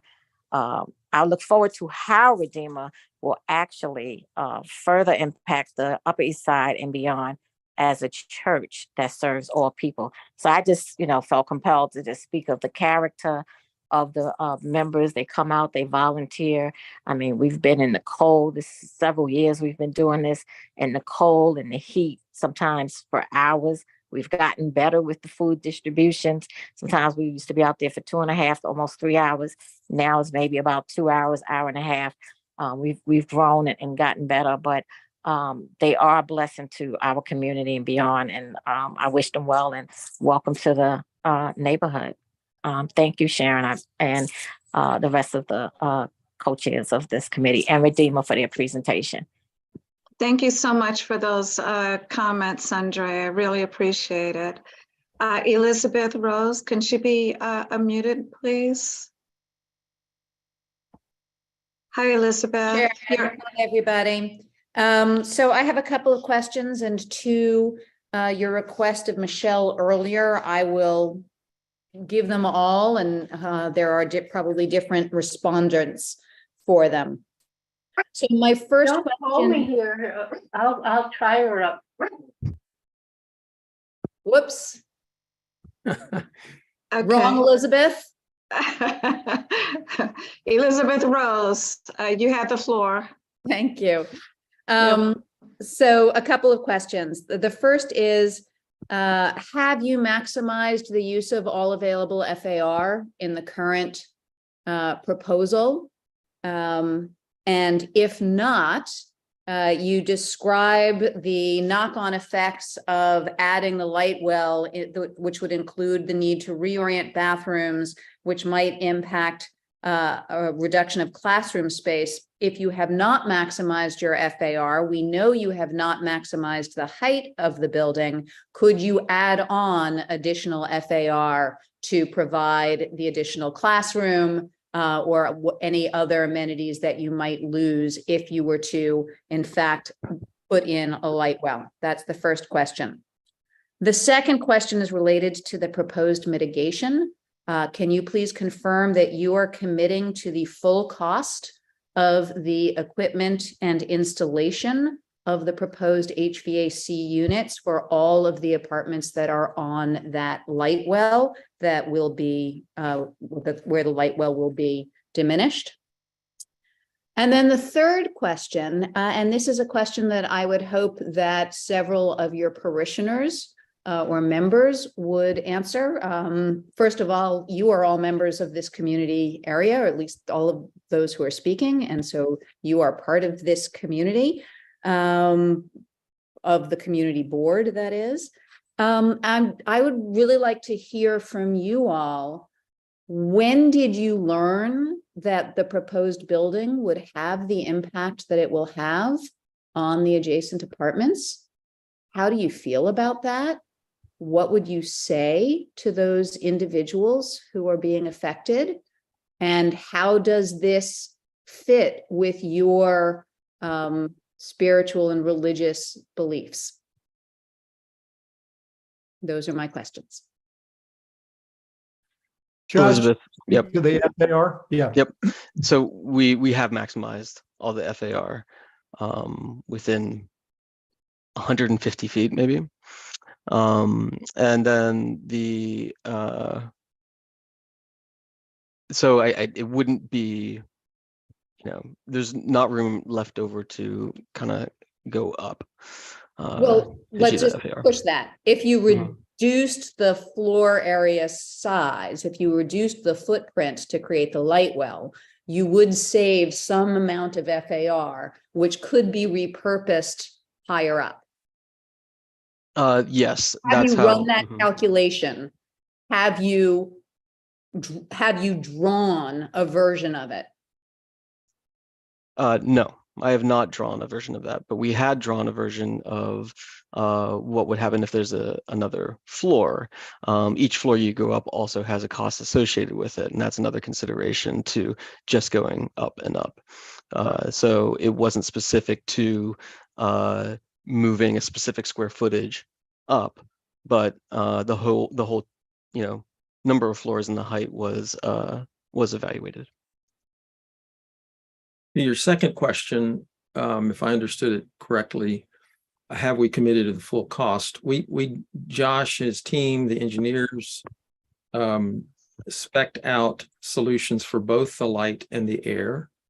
And we have committed to a certain dollar amount that we believe more than covers the cost for the purchase and of the systems that we've mentioned tonight. The purchase of the systems, what about the installation?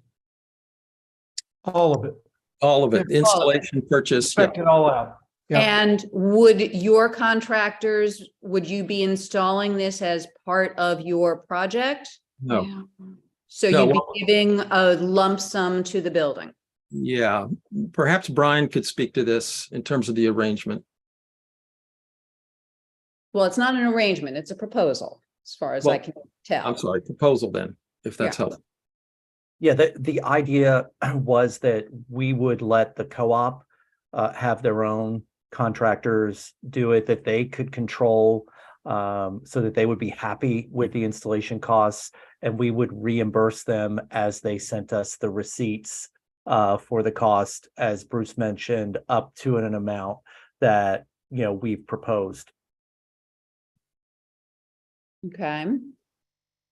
And the third and question? your third question, Elizabeth, do you mind if I punt that over to James, who's a board member? Sure. I mean, I and the others can. Yeah, I was yeah, just one second. Yeah, James. I actually do mind, apologize. Sharon. Yeah, I was do actually mind. asking Elizabeth.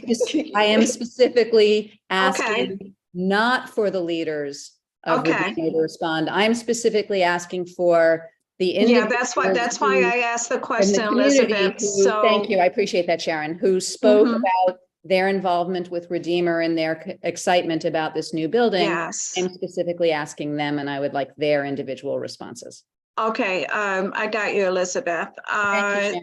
Anytime. So what I'd like to ask, if there are any Redeemer parishioners or members who are still on the call, and if you wish to chime in, to raise your hand via the reactions button.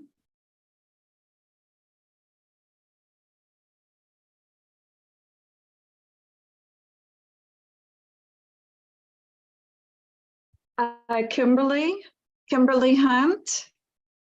You spoke earlier. Kevin, would you mind unmuting Kimberly Hunt?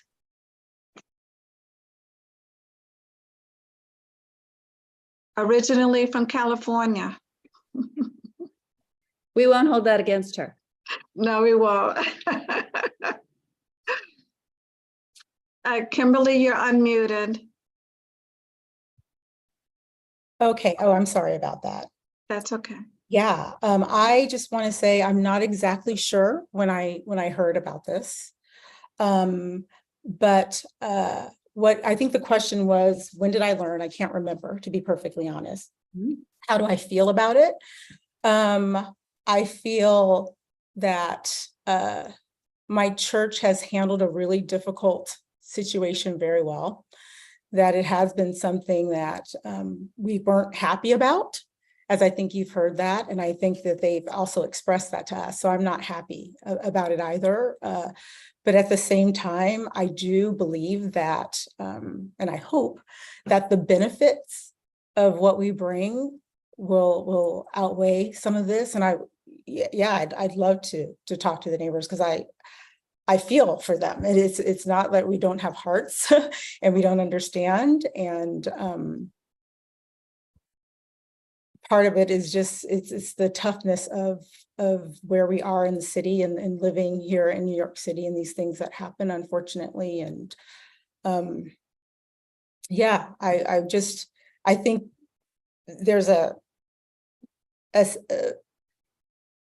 we just hope that the benefits outweigh this, and that this is unfortunate. And we feel what they feel, and we understand that, but we are excited about our church and what it can bring. And we hope that it will be positive at the end of the day.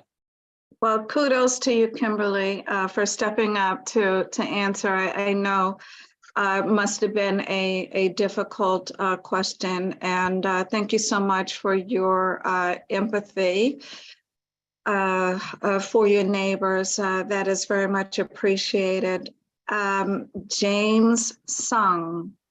James Sung, I see that you've raised your hand as well. I believe James Sung. I believe Is that I'm right? unmuted now. Is that okay? Can you guys all hear me now? I Yes, believe we you can can, hear right? you. Thank you. Yeah. Thank you all. And I appreciate, all the different feedback and thoughts that are being shared. I also will say I can't recollect exactly at which point in time, from a timeline standpoint, the information was raised up. But I want to echo the thought that in working through a challenging situation, I think there are organizations or individuals who would just simply say, well, we're working within our rights and means that are available, and just kind of move on. I, for one, am very appreciative of the leadership who've tried to be as transparent and kind of open and then bring the congregation along to talk about and to be forthcoming about different ideations of multiple types of solutions, different options along the way. So I think it's not about finding and addressing just a single proposal, but to have the discussion and the engagement and to have that conversation well. So I will leave it at that. Thank you. I appreciate your comments, James. Thank you. One last call for any parishioners who would like to speak to Elizabeth Rowe's question. All right, seeing none, I have 3 other people who wish to speak, and that's Marco and Elizabeth, and after that, Anthony. Can we unmute Marco, please? Sharon, if I can interrupt you, I apologize. But Meenakshi wants to bring up a point about the air conditioners, if that's okay. Oh, absolutely. Thank you, Kevin. Thank you, Kevin. Thank you, Sharon. So, because the question was raised about how the units would be affected, the apartments that are facing the Redeemer wall. So the proposal that the Redeemer made is only for the studios, which are the O lines, but there is the N line whose bedroom windows are also in the same situation. That is really their main window. We have 3 lines, O, N, and P. P are okay. They have the windows facing the backyard. So we had requested whether that N line could also be included. It probably will be a little more cost for doing the air conditioning. And so I'm bringing that up again because, they are also tremendously affected. So, I had put that in, and so Kevin kindly brought that into there. And I had a question about, James, thank you for speaking on behalf of the members of the church. So James mentioned that the Redeemer Church folks came up with multiple proposals before coming up with this final idea. But as far as we are concerned, this was the only one, the final one, when everything was decided that there was not going to be any air well, leeway at all. So I'm just curious as to what were those ideas that were discussed with the parishioners, and why were those ideas not discussed with us, the board members at 160? So for clarification, Meenakshi, we're talking about mitigation ideas, or because I think that James, I believe, can we unmute James? Were you talking about mitigation ideas, or referring to mitigation ideas, or building ideas? So let me clarify this. When I was talking about multiple iterations, I'm not specifically trying to talk about this specific mitigation, but for me, we know that the leadership and the committee and the architecture firm have gone through multiple iterations. So we the congregants are not privy to every single one of those steps. So I think it's a matter of a definition or semantics on this one. So if me making the comment about multiple options is where the crux of the matter is, let me rephrase by saying, we know that the teams have been going through and poring over multiple versions of ideas to come up with the best possible proposal solution. Thank you very much, James. And can we unmute Marco? I'm sorry, Meenakshi, is there anything else? So yeah, I had requested about, I mentioned about the end lines as well, whose primary windows are also obstructed by this closeness of the Redeemer wall. So I was just wondering in this forum, since they are considering, the congregationers, the members are empathetic to our causes. So instead of just the studios, will the church consider of having the option of those split AC unit system built for yes. Yes, okay, I understand. So I'll punt this to you, Bruce. Well, I think if I'm understanding what Mina is saying, would we be open to covering the cost for further apartments? I think we proposed what we proposed. If you're wanting us as a team to reassess and come back to you, we can certainly do that. Yeah, I mean, that is exactly what I was requesting. So, the Redeemer, of course, proposed accepting the cost for the units and the installation, but of course, the management, the supervision, and we did request that their contractor take care of this project, but the answer was that the contractor is too big to handle such small projects. And my answer to that was, while the contractor is on site, it probably isn't such a small project. For them, it would be easy to do it. So in addition to the cost of the equipment and the installation, we definitely are incurring the management, supervising, and all of those. So, once again, if also that somehow, if you could reconsider that, it would be helpful. Okay, and Meenakshi, is it possible that you can update the board after you've had an opportunity to meet with Bruce and his team again over the additional lines? Absolutely, definitely we will. Yes, yes. Okay, Marco, thank you so much for your patience.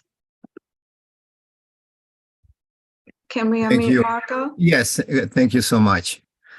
First of all, I would like to say thank you so much for coming. You don't supposed to come to us, but you came, and I think I'm very happy to see you right here. In addition, we are not taking a position on this project, which made me very happy. And the second part, the third part that I would like to mention is somebody mentioned, I think it's the designer, he said, it's 120 square feet. That's the discussion. That is the word, 120 square feet. If you give it the entire 170 feet, we're talking about 2,000 square feet. And if you give you at the floor tent, you give you 1,200 square feet. And if you give you at the height of 5 stories, 50 feet, and accommodate the tenants, so the only thing is basically we're talking about 600 square feet.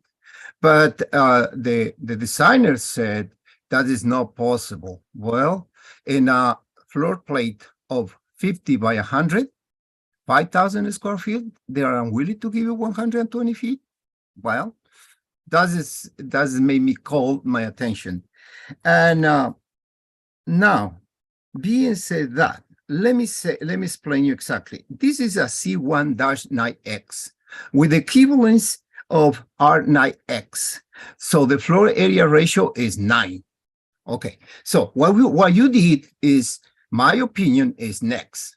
I think even though DOB approved as a right of development, I disagree with DOB, and it's easily to demonstrate that. Why? First of all, you have a 9X. This lot is not a corner lot.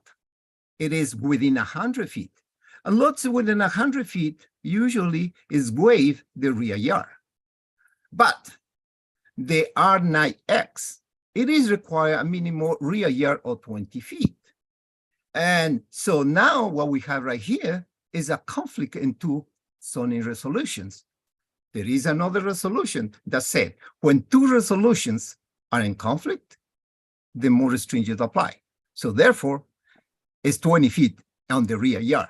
So you could lose a lot of square footage because you don't want to give 500 square feet to these people.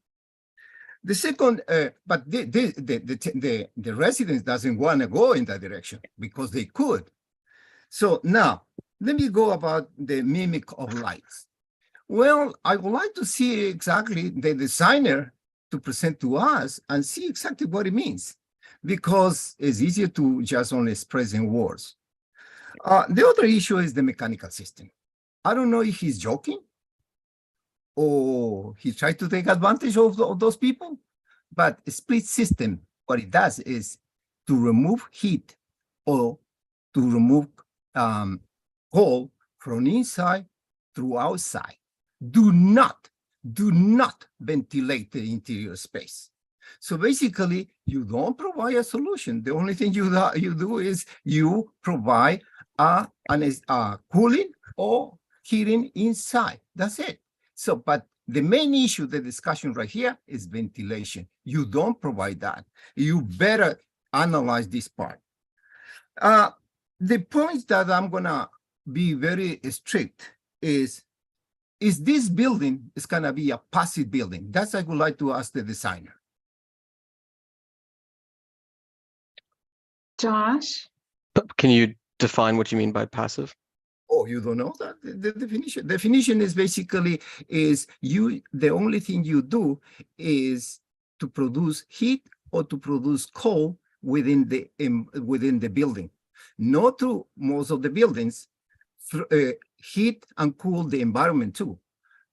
And with the excessive glass, I don't know, how did you qualify or how you manipulate in DOB to obtain the approval of this building? Because immediately that you are approved, you won't be in compliance with the local law 97 because you most likely is going to use more energy than you're supposed to do that.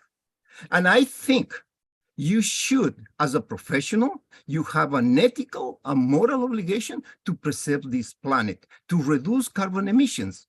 One, and two, the more carbon emissions you emit, the poor quality is the air on the neighborhood. And that is a serious problem for me. Well, in this case, I don't have to take a position. Finally, let me. I just one second, Marco. So, Josh, will the building have any type of sustainability measures or LEED certifications? Anything along those lines? I mean, that's really one of Marco's questions. Are you so I think your one, passive buildings are not a requirement of code. They're specific energy code requirements. So to the answer of, is the building passive? No, it is not passive, but it does comply with every energy code requirement of the building that is set out by the state and the city. Okay, so, but outside of that, I mean, there won't be any levels of LEED certifications, for example? No, it won't be a No, LEED okay. certified building. Okay. Yeah, by the way, the LEED certification is a commercial certification. This is not sustainable commercial. Okay, so let me go for something that I'm very, very concerned, and that is for the Mr. Bruce and Mr. I don't know the name. I lost. Brian. Brian. You said that you're gonna make weddings. We have a problems and we never approve weddings because I have the zoning resolution right here with me. Weddings are not allowable in C1, and this is C1. So C1, in order to have a catering facility, you must be in the group district 9, and this is not. So the maximum group that you can reach is group 6. So if let me address that. We're not going to have a catering facility. Okay, because if you are coming for the license, for legal license, no, you don't come in. No. Okay, fine. So I think that's pretty much. I think it's wrong. What in the for the point of sustainability, and I don't know. It's easy to manipulate the rest check and the count check. If you just move the numbers and put it, and that's it. And you were lucky that were approved a long time ago. Now DOV have a special unit to avoid these kind of issues. Yes, I check UCO. You use, I'm sorry, this is a Schedule A because you don't have a CO. I understand that. And usually you have at the end of the project. I understand that. But the issue is right now you don't have floor area. Somebody asked this question, but I think it was unfair on your part. Don't give 600 square feet to accommodate in the first 5 floors these people, and then you can deliver over there, and then you will be resolved everything. But if those people they give up, well, you're lucky to escape. And thank you so much. Thank you for your comments, in particular with the correction regarding leads. Elizabeth. Does Anthony not want? Elizabeth Ashby. You can go first, Elizabeth. Okay, I just want to make a suggestion of an approach. The space that you don't want to take out to create the old light well that is so important to your neighbor. Well, I think perhaps you can think about creating that light well or part of that light well, and moving the space to another part of your building, and consider perhaps needing a variance. And I think adjusting the zoning resolution a bit here so that it doesn't, I don't want to put 10,000 feet towers and, you know, all that. But if minor adjustments can be made to the space in the building, moving it a little bit, and if it doesn't comply with the zoning resolution, let's talk about a variance that I'm sure a minor variance could support. Perhaps that would be a solution that should be considered before we give up on this thing. Thank you. And thanks for coming. Josh, is that something that can be considered? Are you still on the call, Josh? Yes, yeah, I'm here. Oh, okay. Yep. I see you. Your thoughts? I don't.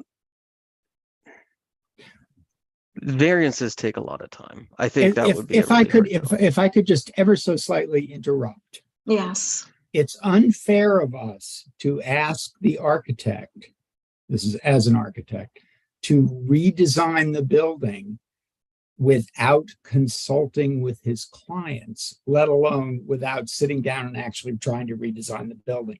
So let's just let Elizabeth's comment be itself. All right, good point. Because there's no way to on answer that, yeah, so thank you for pointing that out. Good point. So on that, you're the last person to speak on this subject. Yes. On this part of the agenda, I too want to say thank you to the Redeemer team. Not only because, you know, again, this is an as-of-right building, but I want to thank you for your willingness to work with the board, your willingness to work with the co-op board and residents. And we look forward to continuing those conversations with you. Anthony? Thanks, Sharon. I actually very much agree with the comments of my fellow community board members. I'm happy you're here. I'm happy you wanted to come and talk to us and tell us what you were doing. I think it's an important precedent that as of right buildings throughout Community District 8 come and tell us what they're planning on doing. Lots of times we don't get a sense of what problems may occur unless a lot of other people who are not involved in the project can comment on them. But with that said, Valerie is disappointed. I'm sad. I'm sad it's come to this. I am very glad that you admit the problem, which is the problem of your own creation, sadly. And I'm not sure if any reasonable person would do the additional due diligence to ask, well, what the hell's on the other side of this existing light well before you started construction. And I know that it is enormously difficult to put a big room on a narrow lot, and 50 feet is a narrow lot for a big room. So I understand all of the problems, and it is really not for us to try and figure out ways for you to solve it. And I'm glad you're trying to work with them. Work with your neighbors. I don't have any great belief that their light situation will improve at all. After all, the existing building is more or less 85 feet high. The building that was on your site before was about the same height. And now you're building a building that's effectively twice the size of what was there.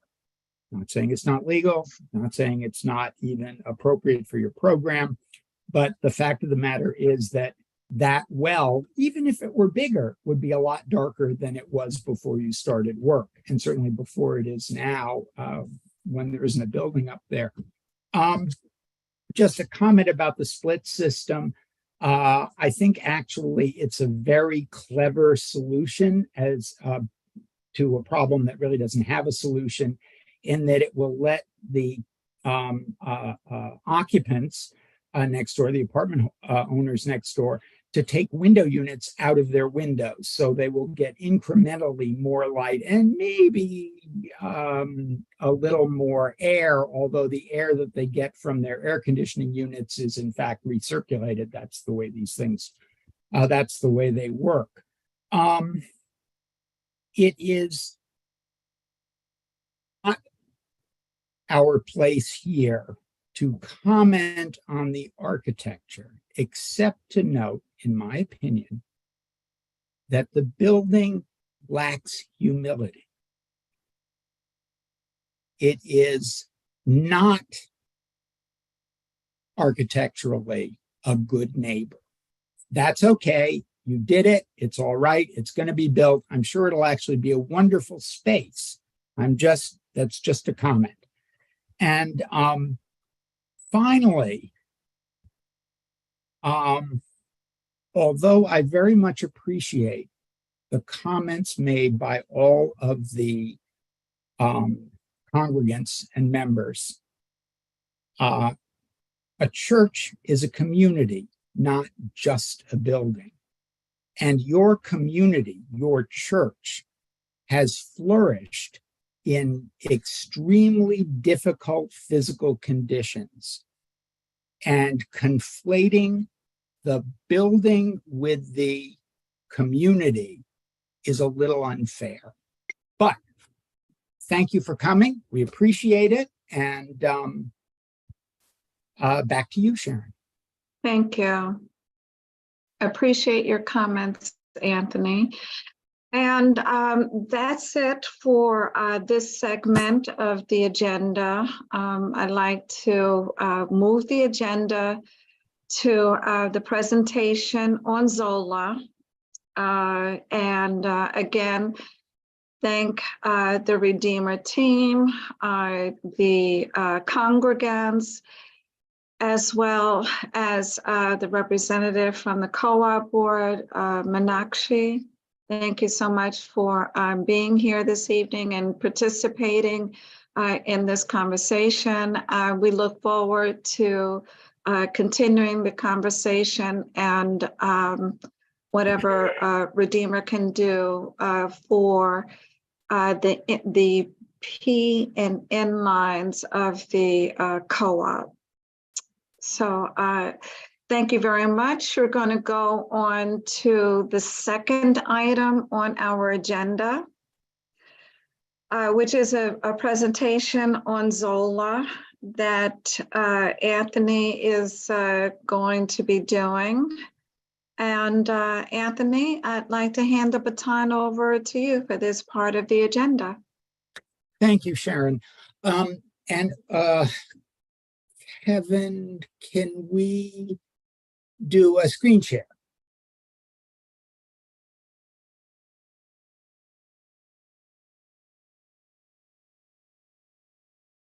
It's available, the option. You can share your screen. I got it. Oh, I can do it now. Okay, hold on. Righty. And I will. Thank you so much, Anthony, for your willingness to do this. My pleasure. Yeah. Okay, you are now sadly seeing my screen. I hope. Yes, that's what's showing. All right. This is a presentation that obviously I was going to do in January, and we held it over until this evening for a variety of reasons, mostly agendas too full.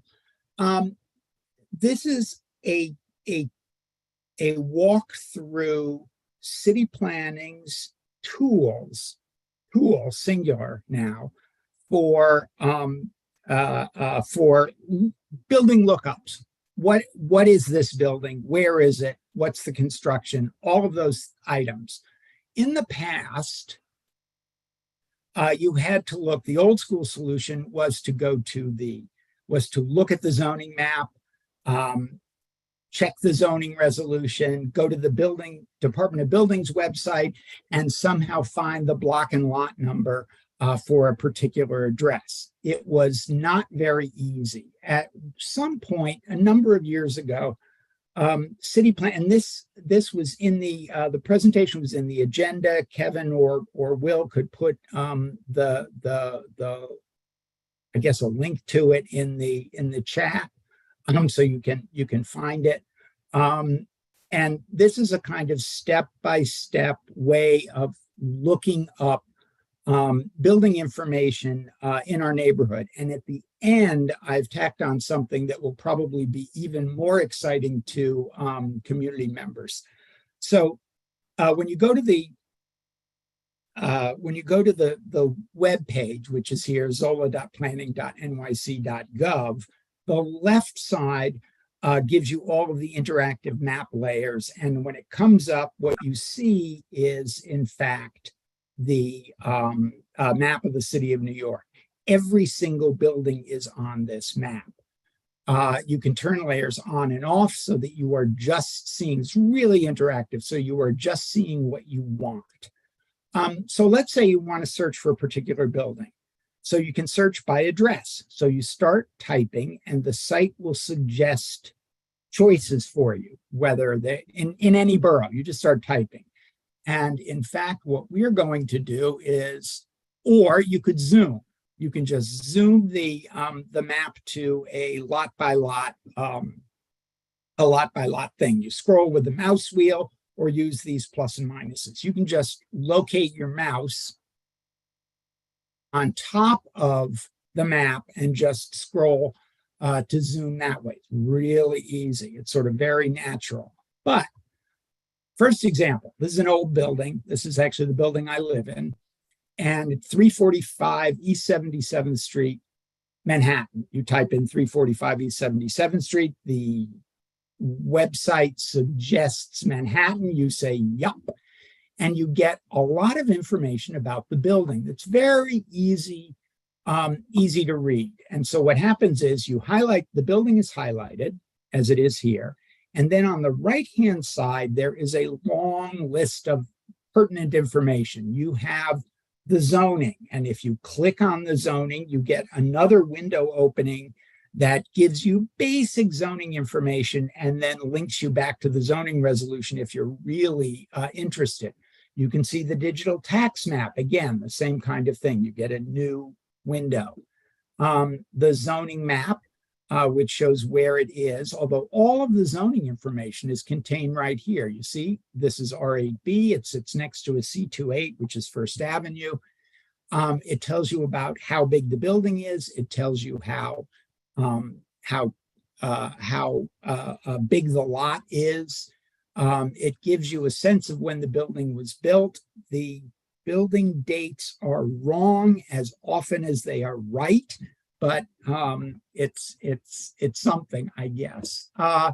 And so anyway, over here on the left, I've highlighted that you see the zoning district, community district, city council district, lot size and dimensions, year built, often wrong, gross floor area, building type, number of floors and units, police, school district, police precinct, fire company, sanitation district, and subsection. And then down here, there are a bunch of other, down on the right-hand side, going down, there are a bunch of different possible, here we are, like here, this takes you to the building department. We'll go through this in a minute. This takes you to ACRIS, which is are the tax records for the building and all of the transactions. And then this is the HPD registration and violation section, which allows you to check on if you're living in a rental building and you believe that your landlord is in violation of something, you can go and see whether there are other violations on the building.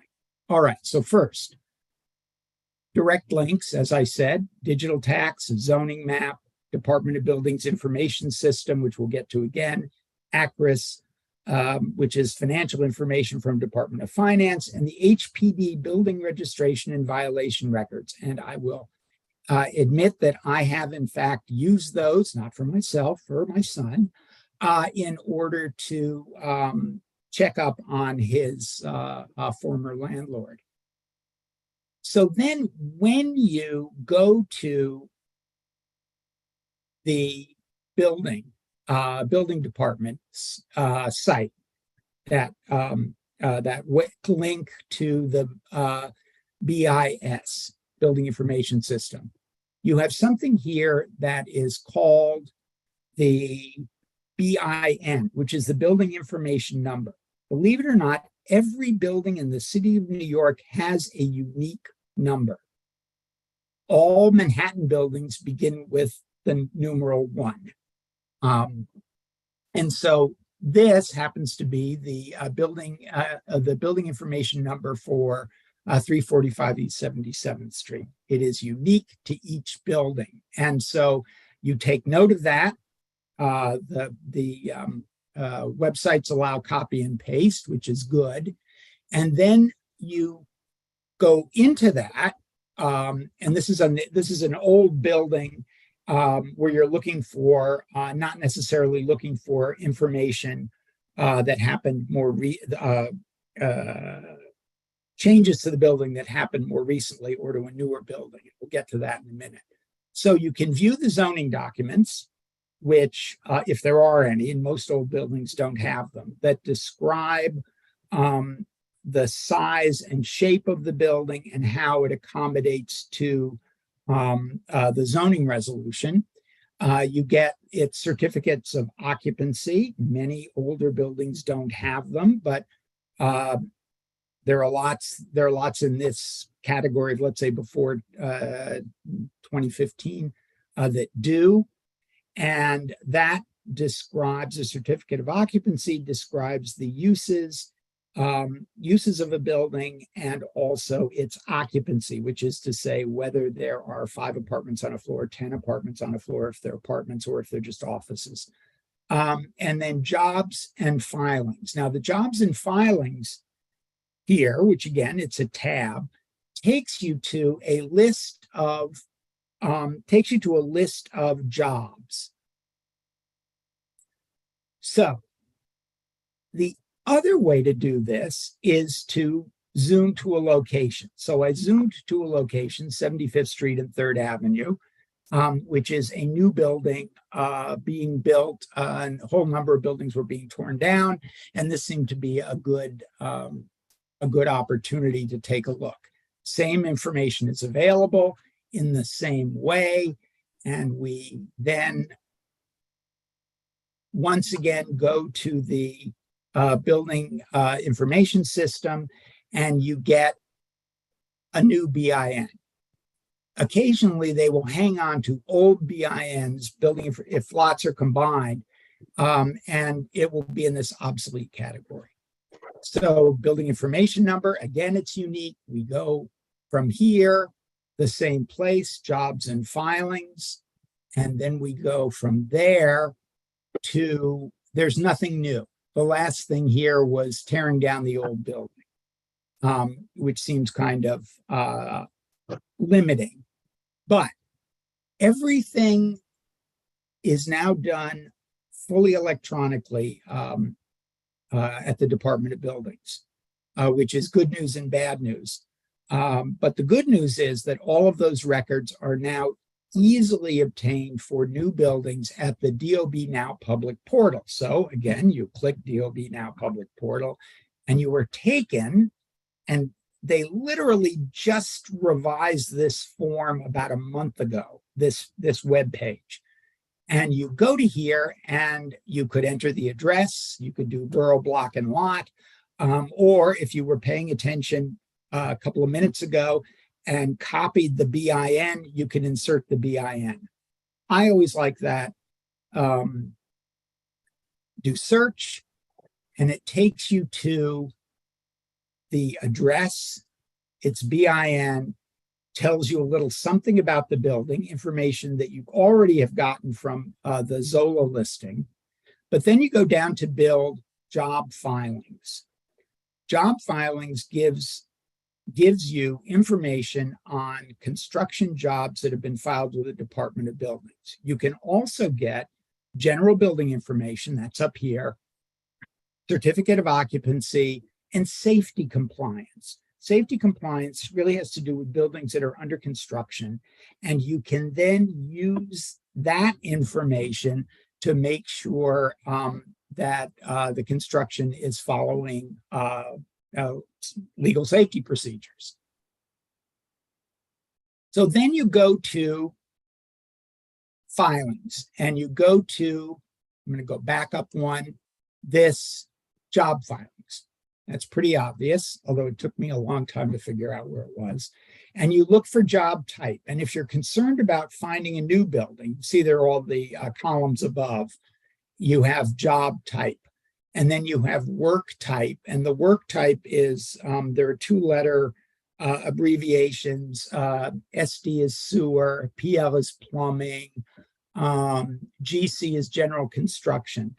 If you are interested in the details of a new building application, you go to the work type GC, you look for new building, and you can sort by type. And then you click all the way over on the left, there's that little sort of, you're getting a new tab thing. And that's how you view the application in all of its details. So the plans work, PW1, is in fact the application for a building, for approval for a building permit, building approval, plan approval. Next, there's the zoning information, which is essentially a text that describes the zoning used to design the building. Then finally, the scope of work, which describes floor by floor what is happening on the building. It's a description of uses, and for residential buildings, the number of units on each floor. And when you scroll down, and I'm not sure I have it here, one more. Oh, this is the zoning information, basically, which tells you how big the lot is and what that information is. But if I go, I think that, yes. Okay, and then this is the scope of work, which is formerly was called Schedule A. And this describes building code, occupancy classification, occupancy group, etc., and describes what's happening on each floor. Number of units existing, 0, and here there are 3 per floor in this not quite random sample. If you scroll down further in documents, to the blue line that says documents, and click on that, you can also find, searching through a long list, the zoning diagrams. That's the ZD1, which gives you an idea of the shape of the building, how it occupies the lot, and what bits of the zoning resolution are in fact covered under that. Okay. And this is really because it's all available to you. And so you can select the information from the pull down menu. In this case, I was interested in the number of dwelling units, frankly, for no particular reason. One of the things that's happened, and this is going back a teeny bit, one of the things that's happened in our community, probably in the city as a whole, is that buildings with a number of housing units are being torn down and replaced by buildings with a different number of housing units. This really doesn't tell you how many were there, but the HPD records that you can find off of the Zola site for the building will give you the number of units in the building as it existed before it was demolished. So that's a way that we have of comparing the loss with what is arguably gained. Finally, we have a tremendous problem with after-work permits in the city as a whole, and in our district in particular, at least we care.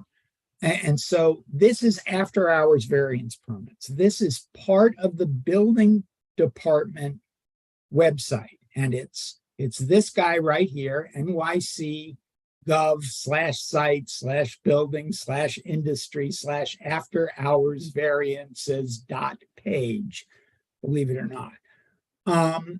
So that takes you here. And there is a link at the bottom of that page. It's very small. I apologize. Unless you're watching on a giant screen TV, God only knows why. At the very bottom of the page, there is a link. Click that and you get this map. And again, it's a map of the entire city. And the little blue dots represent after hours variances. So the map of variance sites, and you can search different ways. The easiest way to do it, frankly, is to zoom to where you live, or zoom to what you're concerned about. And you can see that particular site, whichever one it is, and these can be sorted by borough. But once you find that site, you can then links back to the actual permit. So you can see how often they have asked for and received after hours work variances, and what the future, and these have like a 2-week look ahead, what they're showing in the future. These are not granted as of right, and we had a situation in the community before the pandemic where in fact the developer builder was assuming continual after hours and Saturday variances in order to meet his construction schedule, which you are not supposed to do. And they sort of stopped or slowed down after that. So these are the pieces of information that are available from the after hours variances site.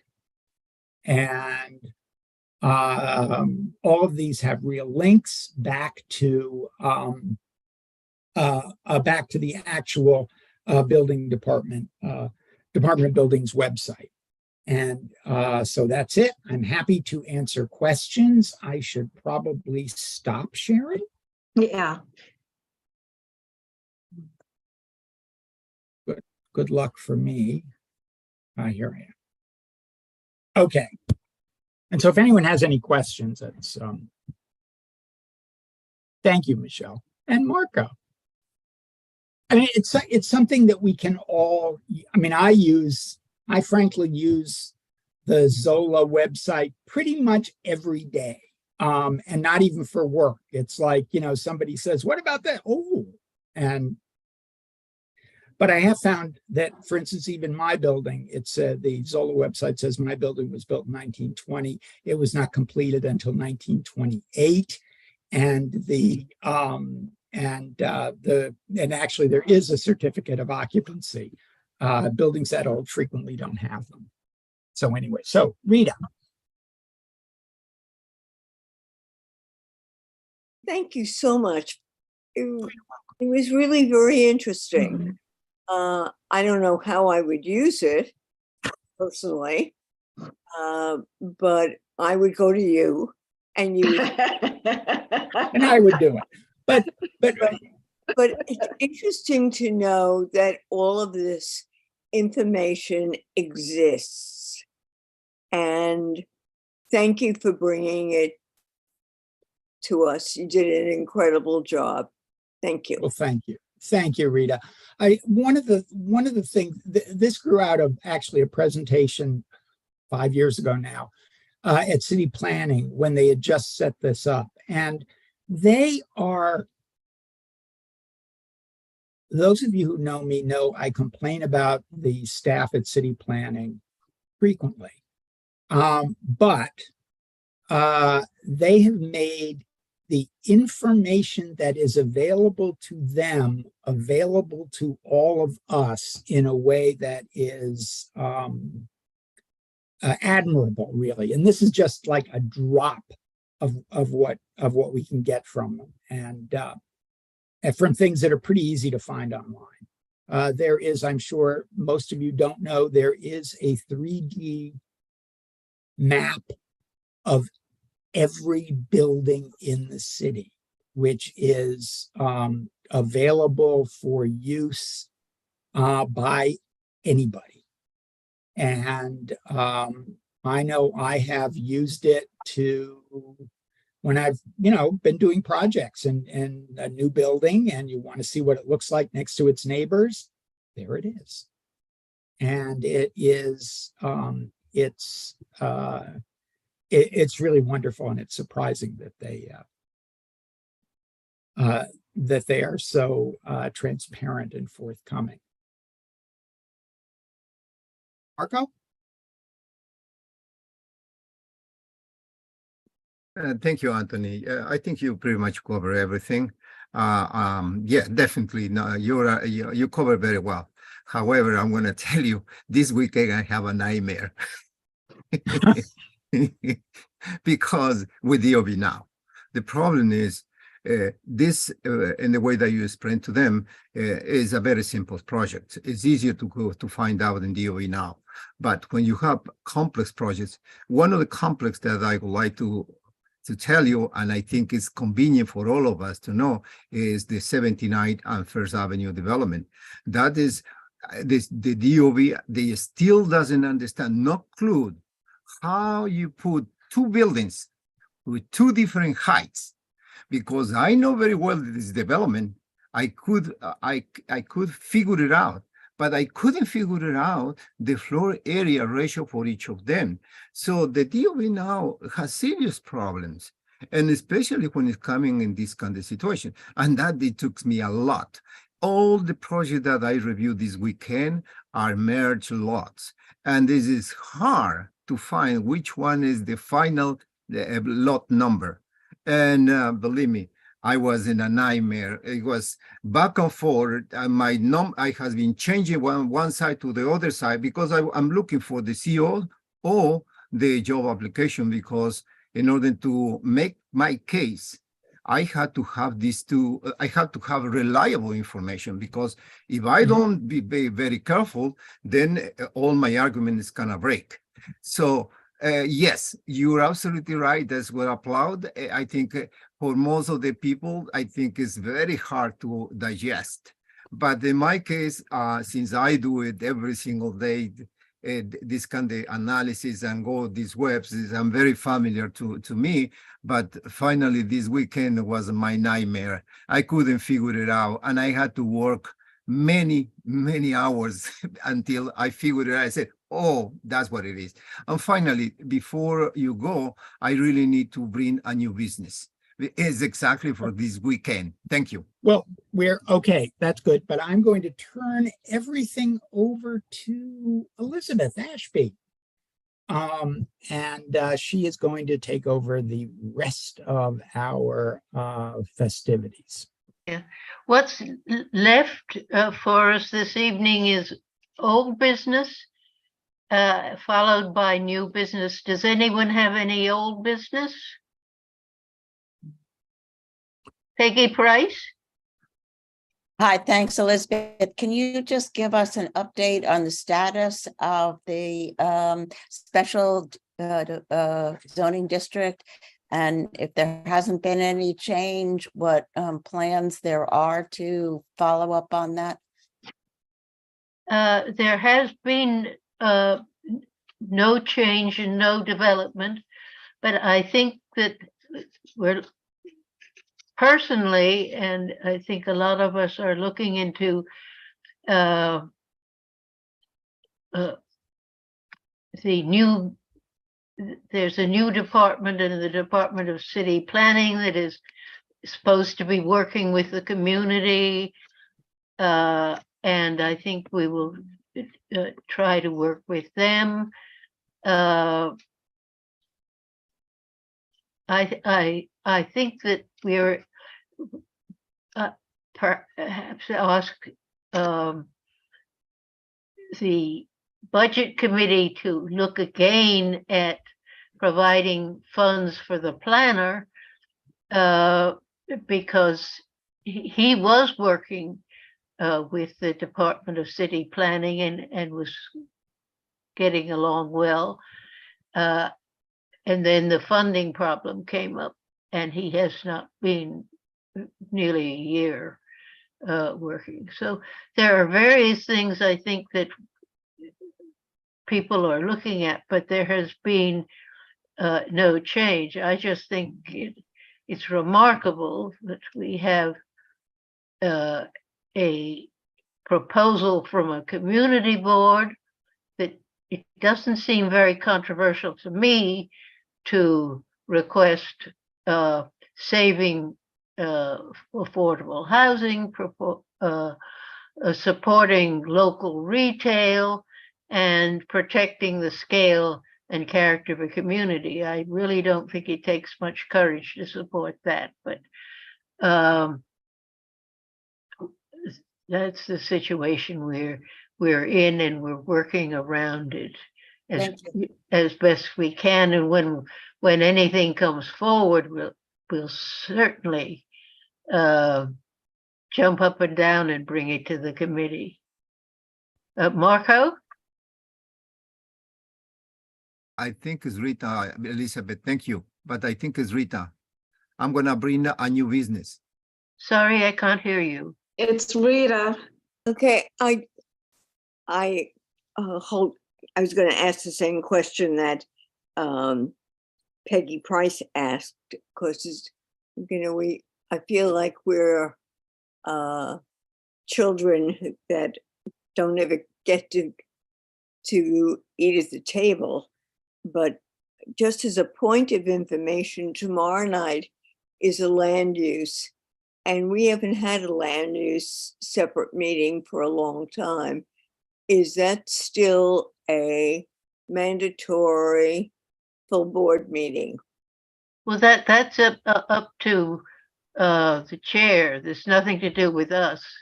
Okay, thank you. And the land use meeting that was previously scheduled for tomorrow night has been canceled. It had been canceled much earlier this month, so no one has to go.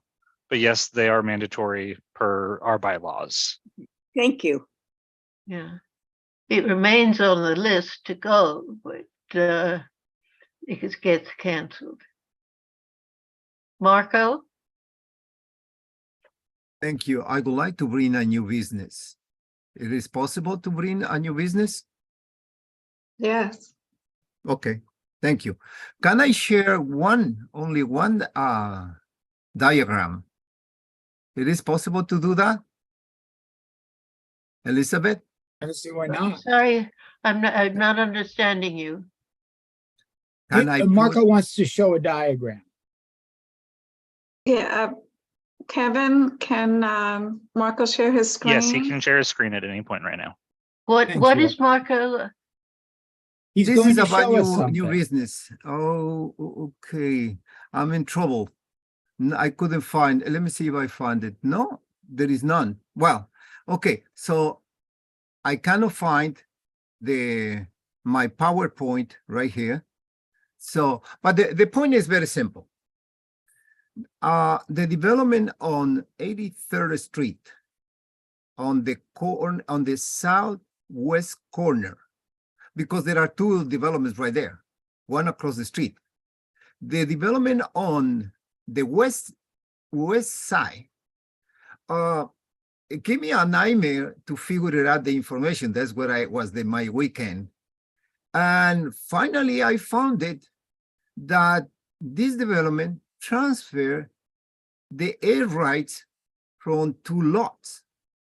What caught my attention was that one touch of the building where the development is just only touch 17 feet, 17.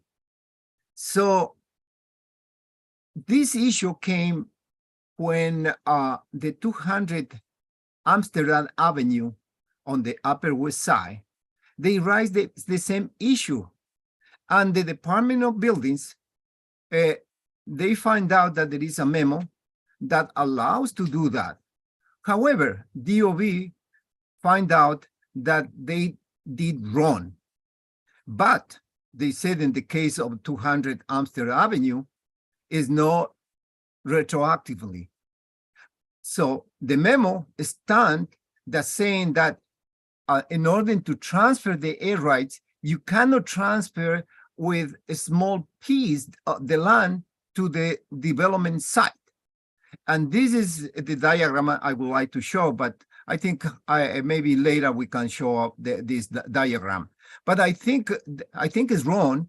I think we have to, complain for DOB because this issue of this development cannot transfer the air rights in order to make a large development in that corner. And that is the new business. I think we probably should write a letter then. Oops.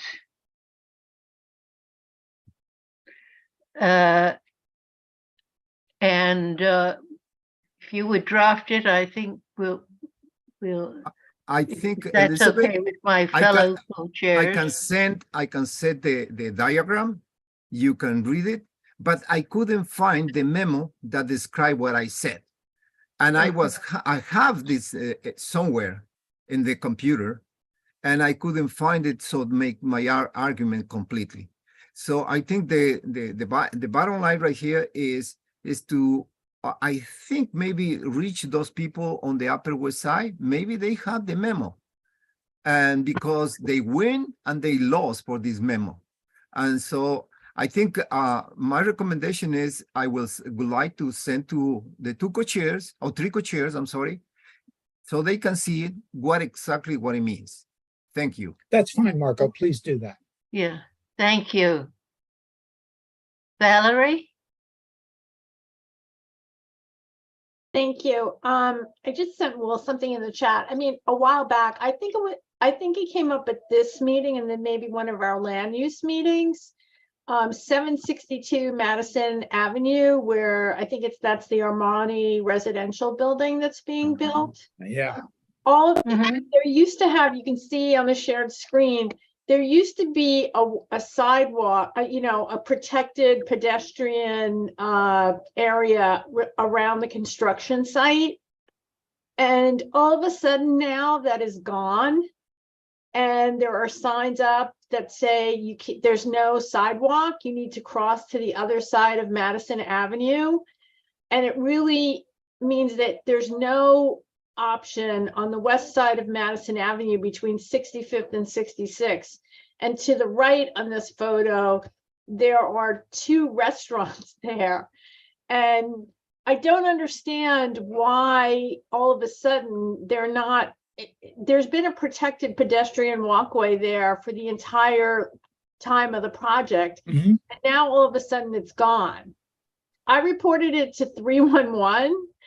And the answer I got back, typical 311 answer, the Department of Buildings investigated this complaint and determined that no further action was necessary. I don't even know what that means, but I mean, Gail and Michelle are laughing. And I stood there for 5 minutes, and the problem is that people are still walking along the construction site. People are not crossing. And it's really dangerous. And I don't know if this is within the purview of the committee any longer, but I think we need to reach out to DOB to find out why this is going on. Why all of a sudden is the protected pedestrian walkway gone? And secondly, is that something that's normal? Because it just seems ludicrous. No, I think my suggestion is Will, as the district manager, file a complaint for us, because I do think it is something that I thought it was illegal. Maybe I'm wrong, but I thought it was illegal. And Madison Avenue has become a single file street. There is too much that's allowed to block Madison Avenue.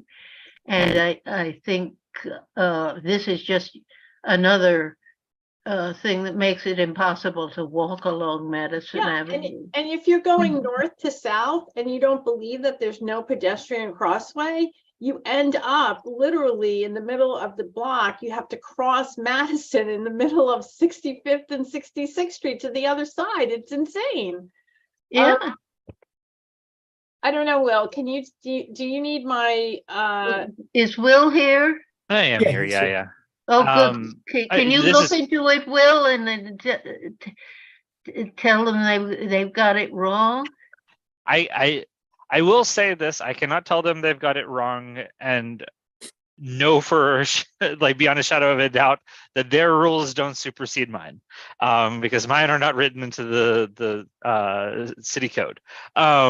But we can reach out to the DOB and even the DOT about whatever permits they're being granted, and make sure that they need those permits. I am also not an architect, and I know that there are architects on this call who have probably filed these types of applications before for certain periods during the construction phases of their buildings being developed, where they may need to shut down a sidewalk. I know that that is allowable, but I don't know for what reason and what extent, but we can reach out to the DOB to make sure that. Yeah, I'll send you the screenshot of the 311, but I think at least the 311 should have been more explanatory, like the permit's up there for 3 weeks. I mean, I guess I understand if it's short term, but all of a sudden, I mean, somebody's going to get hit by a car because.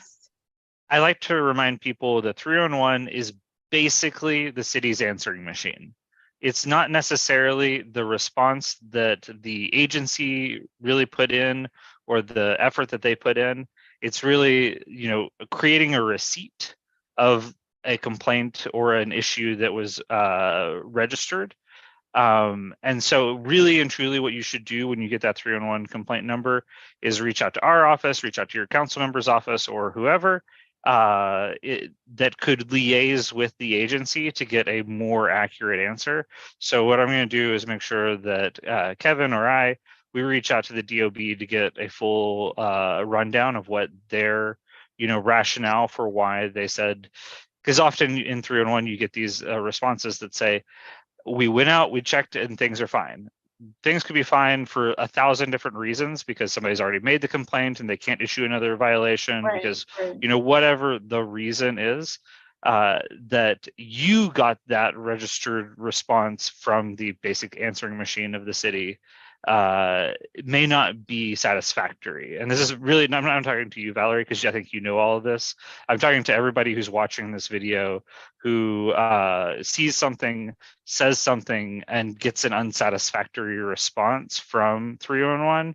It's that if you remember that it's the answering machine of the city and not actually the enforcement, the action of the city, and that you rely on our office or you rely on your council member's office to follow up on that complaint and follow up with the actual agency who did the inspection or investigation, you're going to get a more thorough and satisfactory response. Whether it's a perfect response, that we all debate, but at least you'll get a more thorough response. Yeah, but all good. And I appreciate that. And you're absolutely right. But you do have to file the 311 because that's the first thing that they ask you for so that they can have in their records that you actually made the complaint. So I agree completely. So I was actually waiting until I got this silly response of it had been taken care of before. And I actually went out there today just to see if it was, the condition was still out there. I reported it on April 8th and it's still like that this, you know, as of today. So thank you. I appreciate that. Yeah. And then I find the Department of Buildings an extremely accommodating agency. And it's even once or twice it's accommodated things and that but I mean illegal and this seems ridiculous. Other agencies find it out correct. Yeah, this seems ridiculous because I mean I'm right near the construction that's going on at the JP Morgan building at Park Avenue between 46th and 47th Street or 47th and 48th Street. And they have literally taken 3 lanes of Park Avenue right now, but they still provided a pedestrian walkway on the side of the project. So I don't see why Madison Avenue should be any different. But anyway, thank you, Will. I appreciate it. Oh, absolutely. Yeah, we're happy to look into it. And again, for other people who are out there, if you see a construction site or a situation like this that you are concerned by or you want to raise to the attention of the city, you don't have to wait until a meeting like this. You can call 311 as Valerie did, get the action rolling, and then reach out to our office, and we're very happy to follow up on those complaints to make sure that we get proper, fast responses from our agency colleagues, and that they prioritize those inspections or actions, whatever it is that you're wanting to flag. Thank you. Okay, Gail? Oops. Also, my question is whether or not Matt Bauer from the Madison Avenue bid might have already also started to reach out on this. Armani is part of the Business Improvement District, so he certainly has contacts there, and might want to raise the issue with them, because I would think that having a safety issue and an accident outside of their construction is not something that they would look upon favorably. It'd be such negative publicity, Lord forbid, if that ever happened. Valerie, did you speak to Matt, or should we bring this to his attention as well? Because attacking it from different areas might help. Oh, that's a great idea. I didn't think of that. That's great. I Yeah. can send it to him too. Unless, And- Will, you want to do it, it's up to you. I have no. Oh, I don't mind either way. Just CC me on the email. Okay.